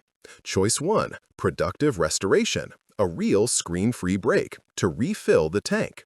Choice 2, cognitive shifting, a different, simpler task to rest one tank while using another. You now have the complete system for daily action. You know how to start, how to sustain, how to focus, and how to recharge. You are now a master of the daily battle. But what about the long game? How do you make this last? How do you stop hitting the wall so fast? How do you build a bigger willpower battery? The skills you've learned so far are about managing your battery. In the next chapter, we are going to learn how to build a bigger one.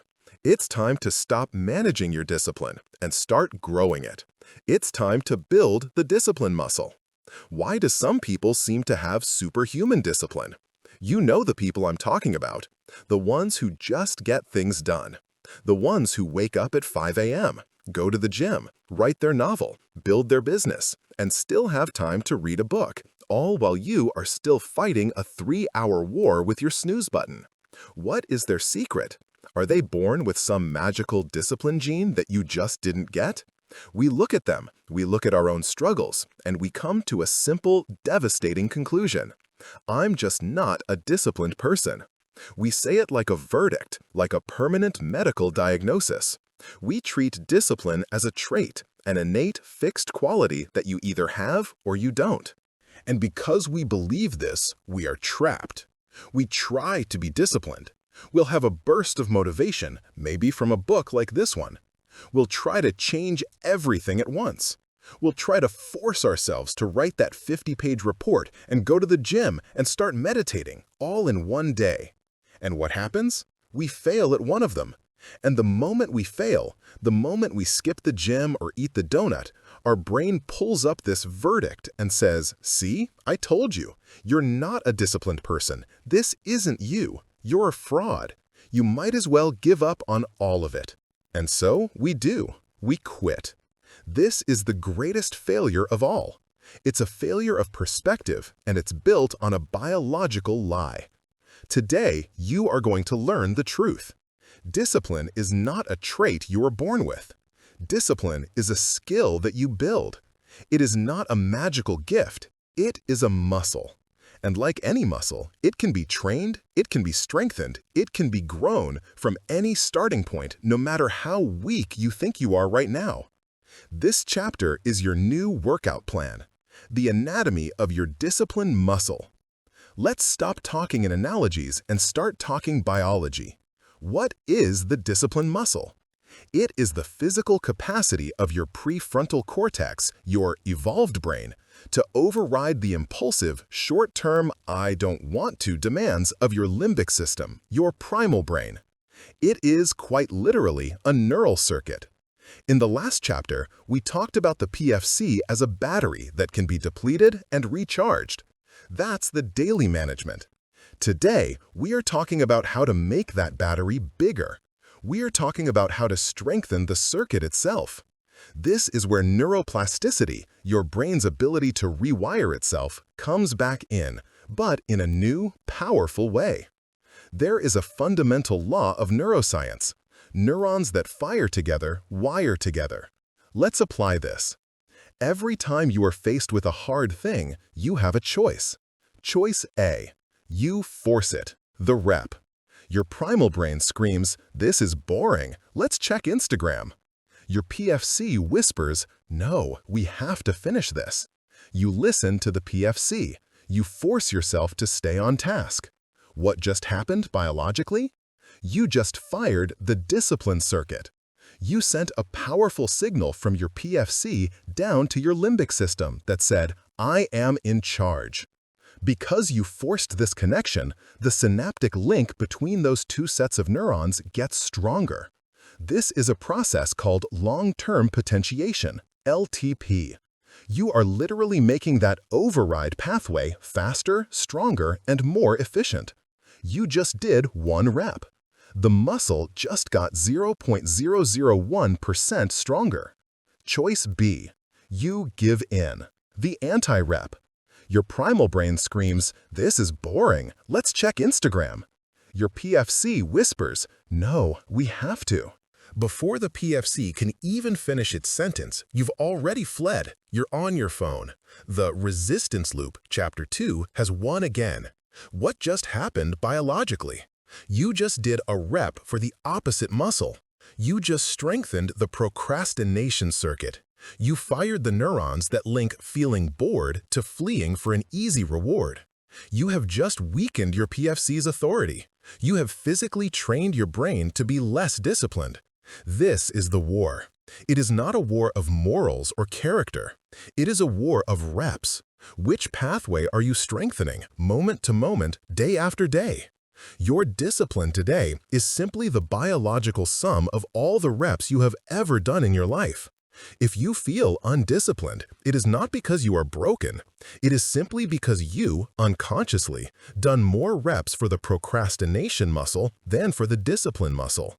This is fantastic news. Why? Because it means the entire problem is fixable. It means we can start a new training program today and reverse the trend. The 400-pound squat fallacy, why you fail. So, how do we train this muscle? This is where 99% of people get it catastrophically wrong. They are very undisciplined. Their discipline muscle has not been truly trained in years. It's weak. And they decide, that's it, I'm changing. And what do they try to lift as their very first workout? They try to lift, write my 80,000-word novel. They try to lift, start my business from scratch. They try to lift, lose 100 pounds. This is the equivalent of a person who has never been to a gym before, walking in, loading 400 pounds onto a barbell, and trying to squat it. What is going to happen? It is 100% predictable. They will get under the bar, they will unrack it, and they will be instantly crushed. They will fail. It is physically impossible for them to succeed. And what will their conclusion be? Will they say, oh, I guess I should have started with just the bar and worked my way up? No. They will say, see, I knew it. I'm not a gym person. I knew I was weak. I'm never coming back here again. This is you. This is all of us. We try to build our discipline muscle by lifting a hard thing that is impossibly heavy. We fail, as we biologically had to, and then we use that failure to confirm our negative identity. I'm just not a disciplined person. We have to stop this. We have to stop the all-or-nothing approach. We are going to start a new program. It's called Progressive Overload for your brain. The discipline workout, how to actually build the muscle. We are going to throw the 400-pound squat, your big scary goal, off the platform. You are not allowed to use that to train your discipline. It's too heavy. It's too emotionally loaded. We are going to start with a different weight, a lighter weight, a weight so light you are guaranteed to be able to lift it. We are going to start by winning. This is the single most important secret of this entire chapter. The discipline muscle, your PFC's override circuit, is domain general. This means your brain does not care what the hard thing is. The rep of forcing yourself to make your bed when you don't want to strengthens the exact same neural pathway that you will later use to force yourself to write your thesis. It's all the same muscle. The act of overriding resistance is the rep. We are going to stop practicing on your big, scary goal, and we are going to start training on tiny, meaningless tasks. I call these integrity reps. Why? Because you are not just building discipline, you are building self-integrity. You are proving to your brain, one tiny rep at a time, that you are now the kind of person who does what they say they will do. This is your new workout plan. It starts tomorrow. The discipline workout, Phase 1, Foundation. You will not write your novel. You will not build your business. You will do the following, without fail, for 1 week. Rep 1, the 5-second wake-up. The hard thing, getting out of bed. The instant your alarm goes off, you will use the 5-second rule, Chapter 4. You will say 5, 4, 3, 2, 1, go, and your feet will hit the floor. Resistance, high. Primal brain wants to stay safe/warm. You override. Result, 1 rep. You just won the first battle of the day in the first 30 seconds. You just strengthened the muscle. Rep 2, the bed made rep. The hard thing, making your bed. Your primal brain will say, why? It's pointless. No one will see it. We're just going to get back in it. You, 5, 4, 3, 2, go. You make the bed. It takes 60 seconds. Resistance, low, but real. You, override. Result, 2 reps. You have been awake for 10 minutes and you are already 2-0 against your primal brain. You have also architected your environment, Chapter 6, to be one of order, not chaos. Rep 3, the dish rep. The hard thing, putting your 1 coffee mug in the dishwasher, not in the sink to soak.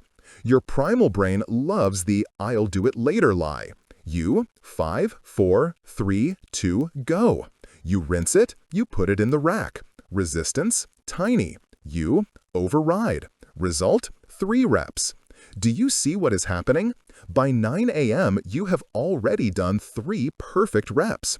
You have physically strengthened your discipline muscle. You have proven to yourself 3 times that you are in charge. You will do this all day. You will throw that piece of trash away, not leave it on your desk. 1 rep. You will answer that one annoying email, not later. 1 rep. You will do 10 push-ups before your shower just because you said you would. 1 rep. At the end of 1 day of this, you will have done 20-30 reps.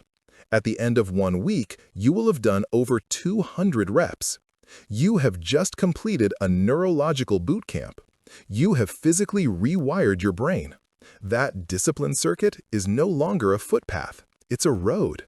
Now, phase 2, progressive overload.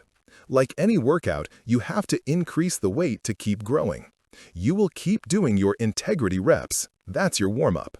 Now, you will add a slightly heavier lift. Week 2.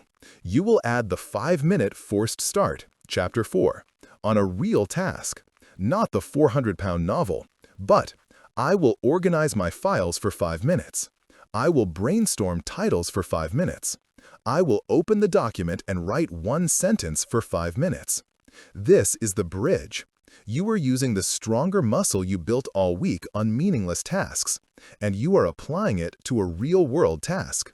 And this time, you won't fail. The 5-minute task is not a 400-pound lift. It's a 20-pound lift. And because you've been training, you can lift it. And when you do, bam, you get the real accomplishment dopamine, Chapter 5. And you have just done a real rep on your big, scary goal. This is the system. This is how you build a superhuman discipline. It's not magic. It's not genetics. It is boring, consistent, daily reps. You stop wishing you were a disciplined person, and you start training to become one. You stop identifying as a procrastinator, and you start identifying as a person who is in training. You have now trained the muscle. You have made your PFC biologically stronger. This makes every single other technique in this book, from the 5-minute contract to the wall strategies, easier. You have a bigger battery. You are almost ready, but there is one last piece of the puzzle. We've trained the muscle, we've rewired the circuits. But what about the voice inside your head? What about the narrator? You can have the strongest muscle in the world, but if your own mind is screaming, you're a fake, you're an imposter, you're just going to fail again, that one virus can sabotage the entire system. We have to silence that voice. We have to rewrite your internal script. We have to kill the I can't virus. Pay attention to the next sentence you say to yourself. When you are facing a hard thing, what is the script that plays in your head? Is it, "This is hard"? Or is it, "I'm bad at this"? One is an observation. The other is a verdict. One is a description of the task. The other is a judgment on you. This presentation is complex. I'm a terrible public speaker. This workout looks intense. I'm just not an athletic person. I have to start this report. I'm such a procrastinator. Welcome to the I can't virus. This is the internal, invisible narrator of your life, and it is the single most powerful saboteur in your brain. It is the one thing that can render every other technique in this book useless. You can learn to force the start, Chapter 4. You can learn to rewire for reward, Chapter 5. You can architect your focus, Chapter 6. You can conquer the wall, Chapter 7. You can even build the discipline muscle, Chapter 8. But if, after all that, the voice in your head whispers, "You're a fake. This isn't you. You're an imposter. You're just pretending to be a disciplined person. You're going to fail. You always fail." Then you will fail. This I can't virus is the last line of defense for your primal brain. It's the ultimate weapon of the resistance. If it can't beat you with boredom, Chapter 2, or fatigue, Chapter 7, it will try to beat you with shame. Today, we are going to learn how to uninstall this virus and replace it with a new, more powerful operating system. An operating system that doesn't just do the hard things, but becomes the kind of person for whom the hard things are what they do. The biology of a fact. How your brain proves you right. You have to understand something. That narrator in your head, it is not harmless. It is not just negative thinking. Those words, I am a procrastinator, I am not a morning person, I am bad with money, are not observations. In your brain, they are cognitive commands. They are facts. Your brain is a very powerful, very literal machine. But it is not a truth machine. It is a survival machine. And for its survival, its number one non-negotiable bias is to be right. This is the mechanism of confirmation bias. Your brain hates to be wrong. Being wrong about its model of the world is dangerous. It means the map is bad, and a bad map can get you killed. Therefore, your brain has a deep, primal drive to protect its map. When you, the conscious operator, feed your brain a fact, it accepts it. You say, I am a procrastinator. Your brain doesn't question this. It doesn't say, wait, are you sure you finished that one project early in 2019? No. It says, copy that. New fact logged into the operating system. User equals procrastinator. And from that moment on, your brain's entire job shifts. Its job is no longer to help you get the work done. Its job is to prove that its map is correct. Its job is to make you procrastinate so that it can be right. Let's watch this sabotage happen in real time. Let's invent a person. Procrastinator Paul. Paul has a huge project due in 2 weeks. His evolved brain, PFC, says, okay, Paul, this is it. We've read the book, we're starting early, we are not waiting until the last minute. Paul sits down at his perfectly clean, architected desk, Chapter 6. And then the I can't virus activates.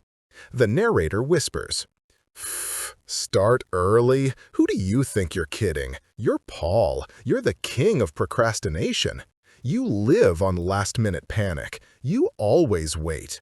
Now watch the biological cascade. The command. The brain hears its fact. User equals procrastinator. Rule, we must wait. The sabotage. The brain now actively works to make this identity true. It weakens the PFC. The identity triggers a stop signal to the discipline muscle, Chapter 8. It's like a general telling its own army to stand down. This battle isn't for us. We fight later. It amplifies the resistance. The brain increases the dread, Chapter 2. It makes the start of the task feel even more painful and wrong, because starting now would contradict the identity. It seeks distraction. The brain hijacks your senses to help you procrastinate. It makes the phone on the other side of the room, Chapter 6, seem irresistible. It manufactures a sudden urge to just get a snack, Chapter 1. Paul doesn't stand a chance. He is fighting his own brain. He fusses around, he researches, he checks email, and he successfully avoids starting the project. The day ends. He's failed. And what does the narrator say as Paul closes his laptop in disgust? It says, smugly, see, I told you, you are a procrastinator. We always wait. This is the loop. It is a perfect, self-sustaining prison. The identity, I'm a procrastinator, creates the behavior, procrastinating. The behavior then confirms the identity. Your brain would rather be miserable and right than happy and wrong.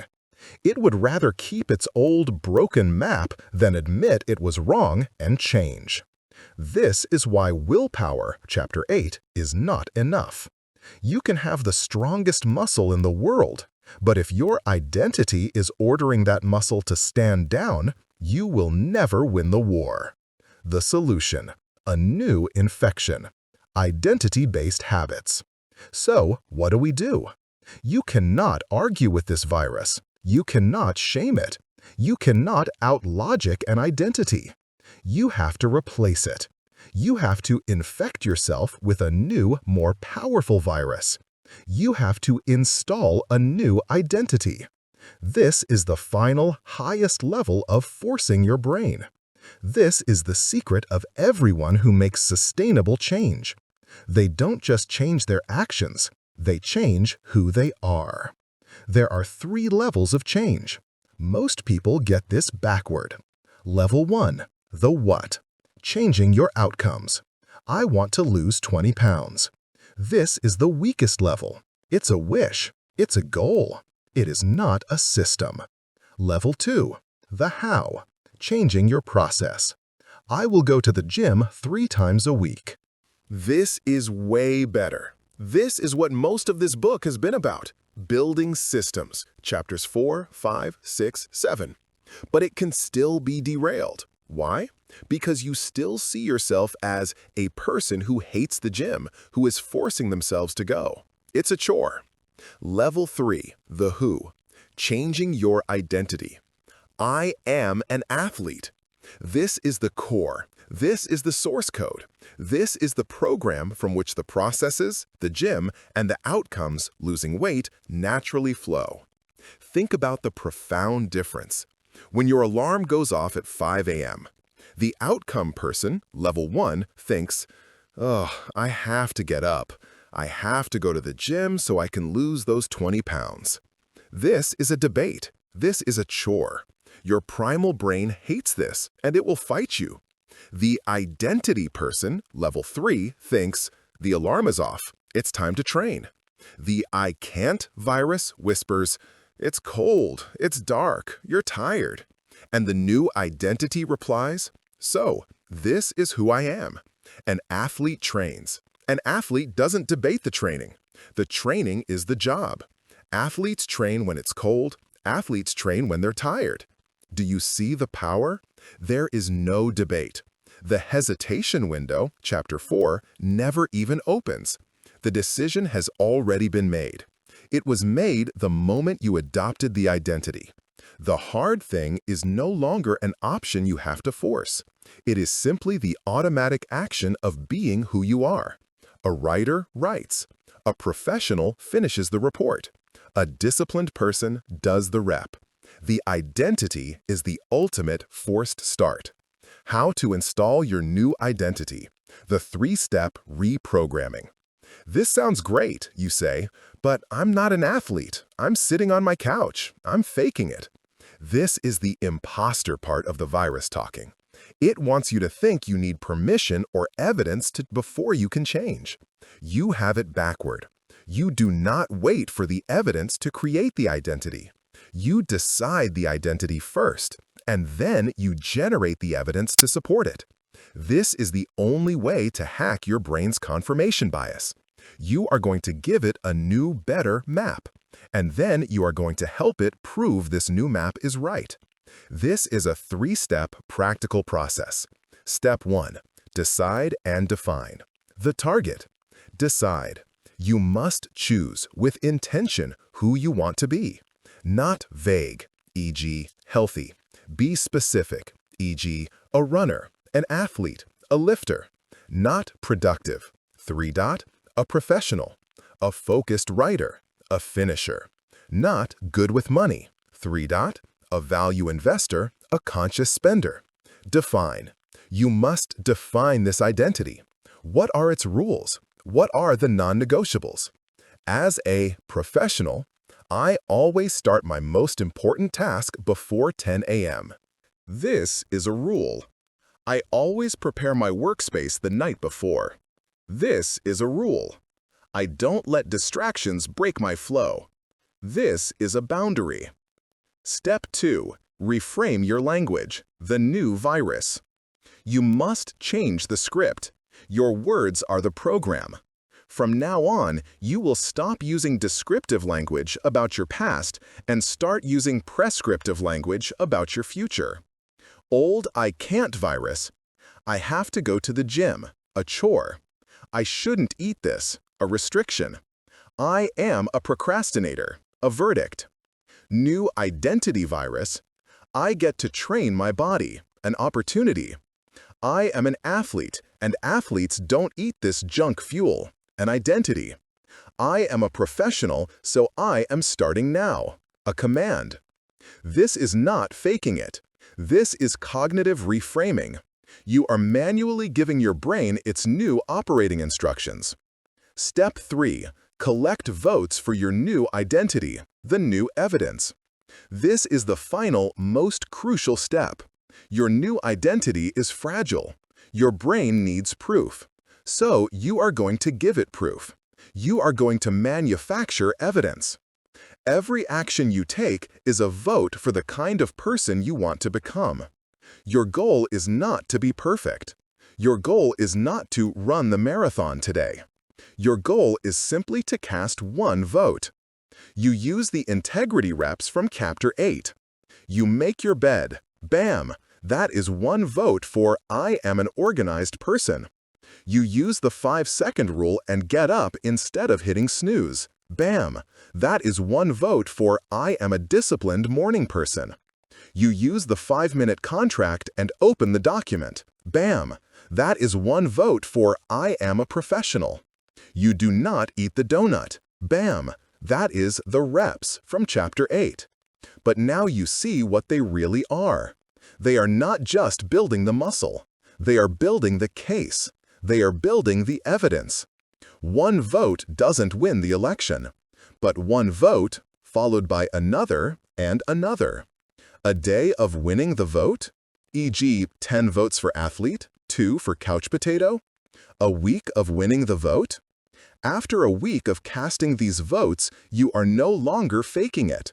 You are no longer an imposter. You are, by the very definition of evidence, a person who shows up.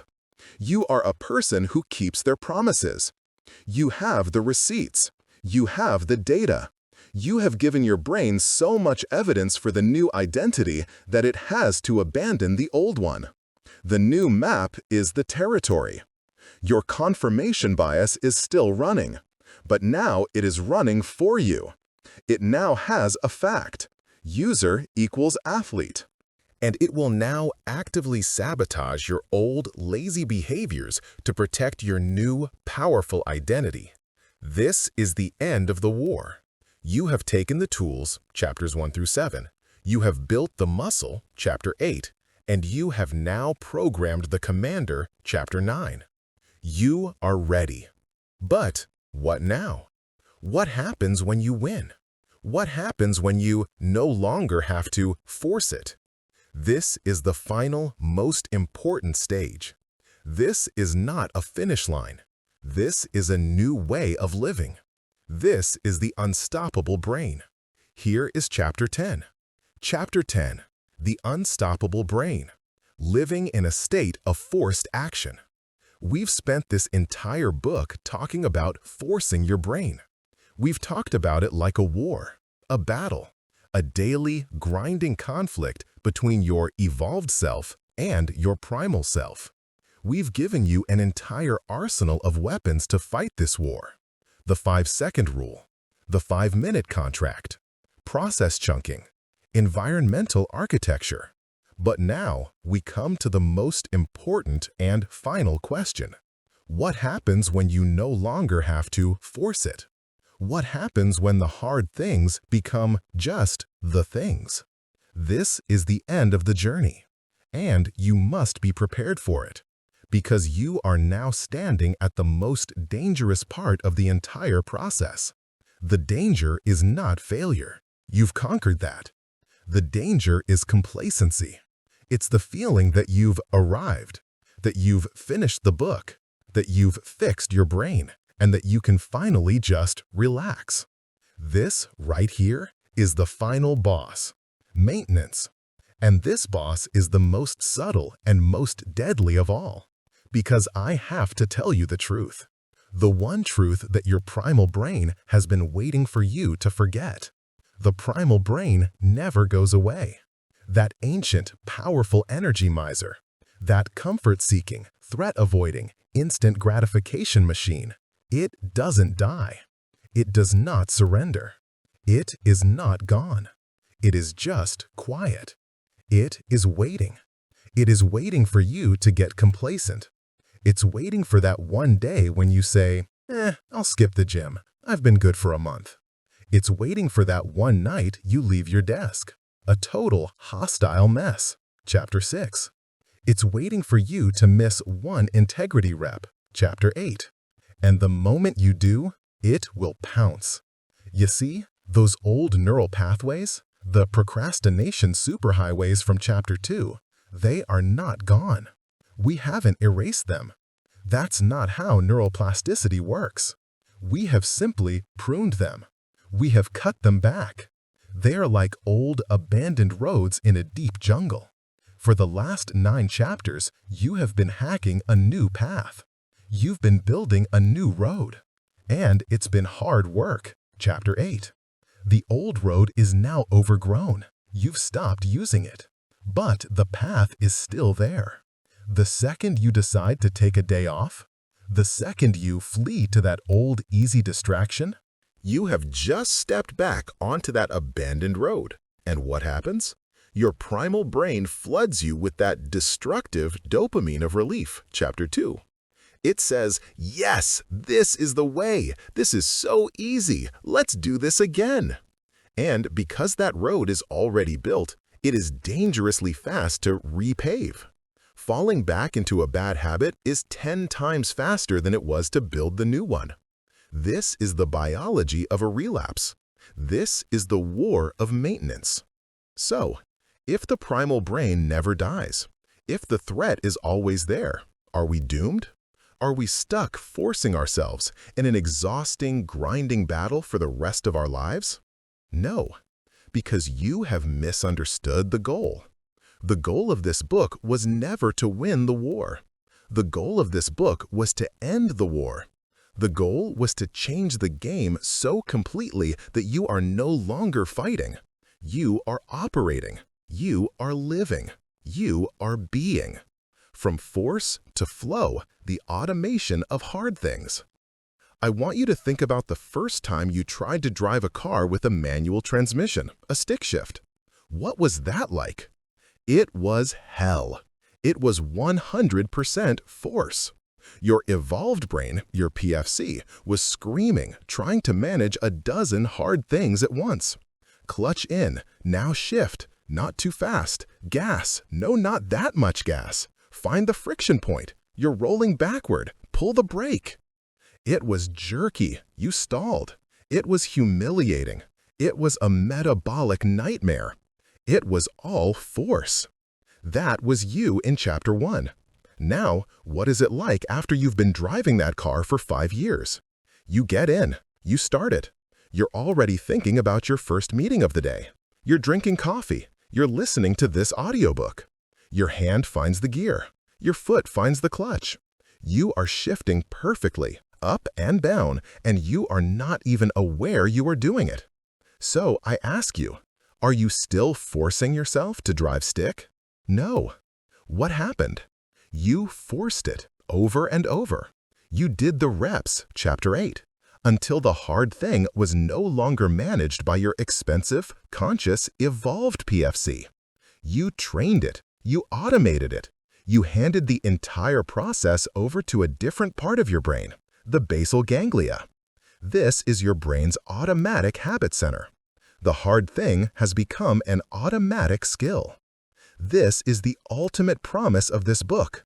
The entire purpose of forcing your brain is to build a brain that no longer needs to be forced. Force is the scaffolding. It is the training. It is the price of admission you pay to build the automation. The unstoppable brain is not a more forceful brain. It is a more automated brain. It is a brain where the hard things have been trained so often that they have become the new, automatic, low-friction path. This is the true state of flow. The new you, your system on autopilot. Let's look at the new you. Let's look at the system you've built now that it's automated. The war, Chapter 1, is over. You no longer see it as a war.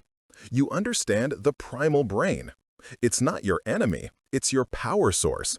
It's the engine of your car. And you are no longer a passenger being hijacked by it. You are the driver. You know it wants to go fast and easy, so you respect that, and you channel it. The loops, chapters 2 and 3, are your new dashboard. You are now a master at identifying the resistance loop. That feeling of dread, that urge to just check your phone, it no longer hijacks you. You just see it, you feel it, and you smile. Ah, there it is, the resistance. My primal brain is bored. It's just a dashboard light. It's not a command. You never wait for motivation. That myth is dead to you. You know that action is the cause of motivation. The start, chapter 4, is frictionless. The 5-minute contract is no longer a tool you use. It's just how you think. You naturally break down that mountain into the first step. You don't debate the gym. You just put on your shoes. The automation has taken over. The reward, chapter 5, is internal. You are no longer dependent on the outcome. You're not white-knuckling it for the finish line. You have successfully used process chunking and the 30-second saver to rewire your brain. You have fallen in love with the grind. You get your dopamine from the rep. You get your reward from the work. You like the light, the work, not just the treat, the reward. The environment, chapter 6, is your sanctuary. You are an architect. You cannot stand a hostile desk anymore. It feels wrong. Your new default is clean. Your new default is phone in the other room. It's not a sacrifice, it is a joy. You have architected your world for peace and focus. The wall, chapter 7, is your guide. You no longer fear the wall. You plan for it. You respect productive restoration. You know you are a biological organism, not a robot. You work hard, and then you rest hard. You cognitively shift. You manage your energy like a professional. The muscle, chapter 8, is your joy. This is the big one. You no longer dread the integrity reps. You seek them out. You take the stairs not because you have to, but because you know it's a rep. You make the bed because you love the feeling of winning your first battle. You enjoy doing small, hard things because you know it is who you are. The identity, chapter 9, is you. This is the final automation. You are no longer faking it. You are no longer an imposter. You are not a procrastinator trying to be better. You are a professional. You are an athlete. You are a finisher. You have cast so many votes for this new identity, but it has become your reality. The I can't virus has no food. It has no evidence. It has starved. Your confirmation bias, your brain's need to be right, is now your greatest ally. It actively sabotages your old lazy behaviors because it is obsessed with proving your new powerful identity is correct. The new meaning of hard. This is the unstoppable brain. It is not a perfect brain. It is not a magic brain. It is a trained brain. It is a brain where the system, the identity, is so strong that the primal resistance is just background noise. The title of this book was A Forced Start. It was a tool to get you here. The goal was never to live a lifetime of force. The goal was to use force as the catalyst, to build a new identity that automates the force until the force is gone and there is only you. This is the final, beautiful rewiring. In Chapter 1, your primal brain's definition of hard was hard equals threat, danger, waste of energy, avoid at all costs. You have now, through billions of reps and votes and wins, trained your brain to see a new definition. The unstoppable brain knows that the discomfort of starting, Chapter 4, is nothing compared to the pride of finishing, Chapter 5. That the pain of the wall, Chapter 7, is just a signal to refuel, not quit. That the effort of the rep, Chapter 8, is the only thing that builds the muscle. You have biologically reclassified the meaning of hard. Hard equals growth. Hard equals the signal that I am doing something interesting. Hard equals the path to the reward. You no longer avoid hard. You seek it out. You crave it. Because hard is no longer the obstacle. Hard is the way. The war is over. Not because you destroyed your enemy, but because you integrated him, you trained him, you harnessed him. You have stopped being a victim of your ancient, buggy software. You have become the architect, the operator, the master. You are the one in charge. Now, go do the hard thing.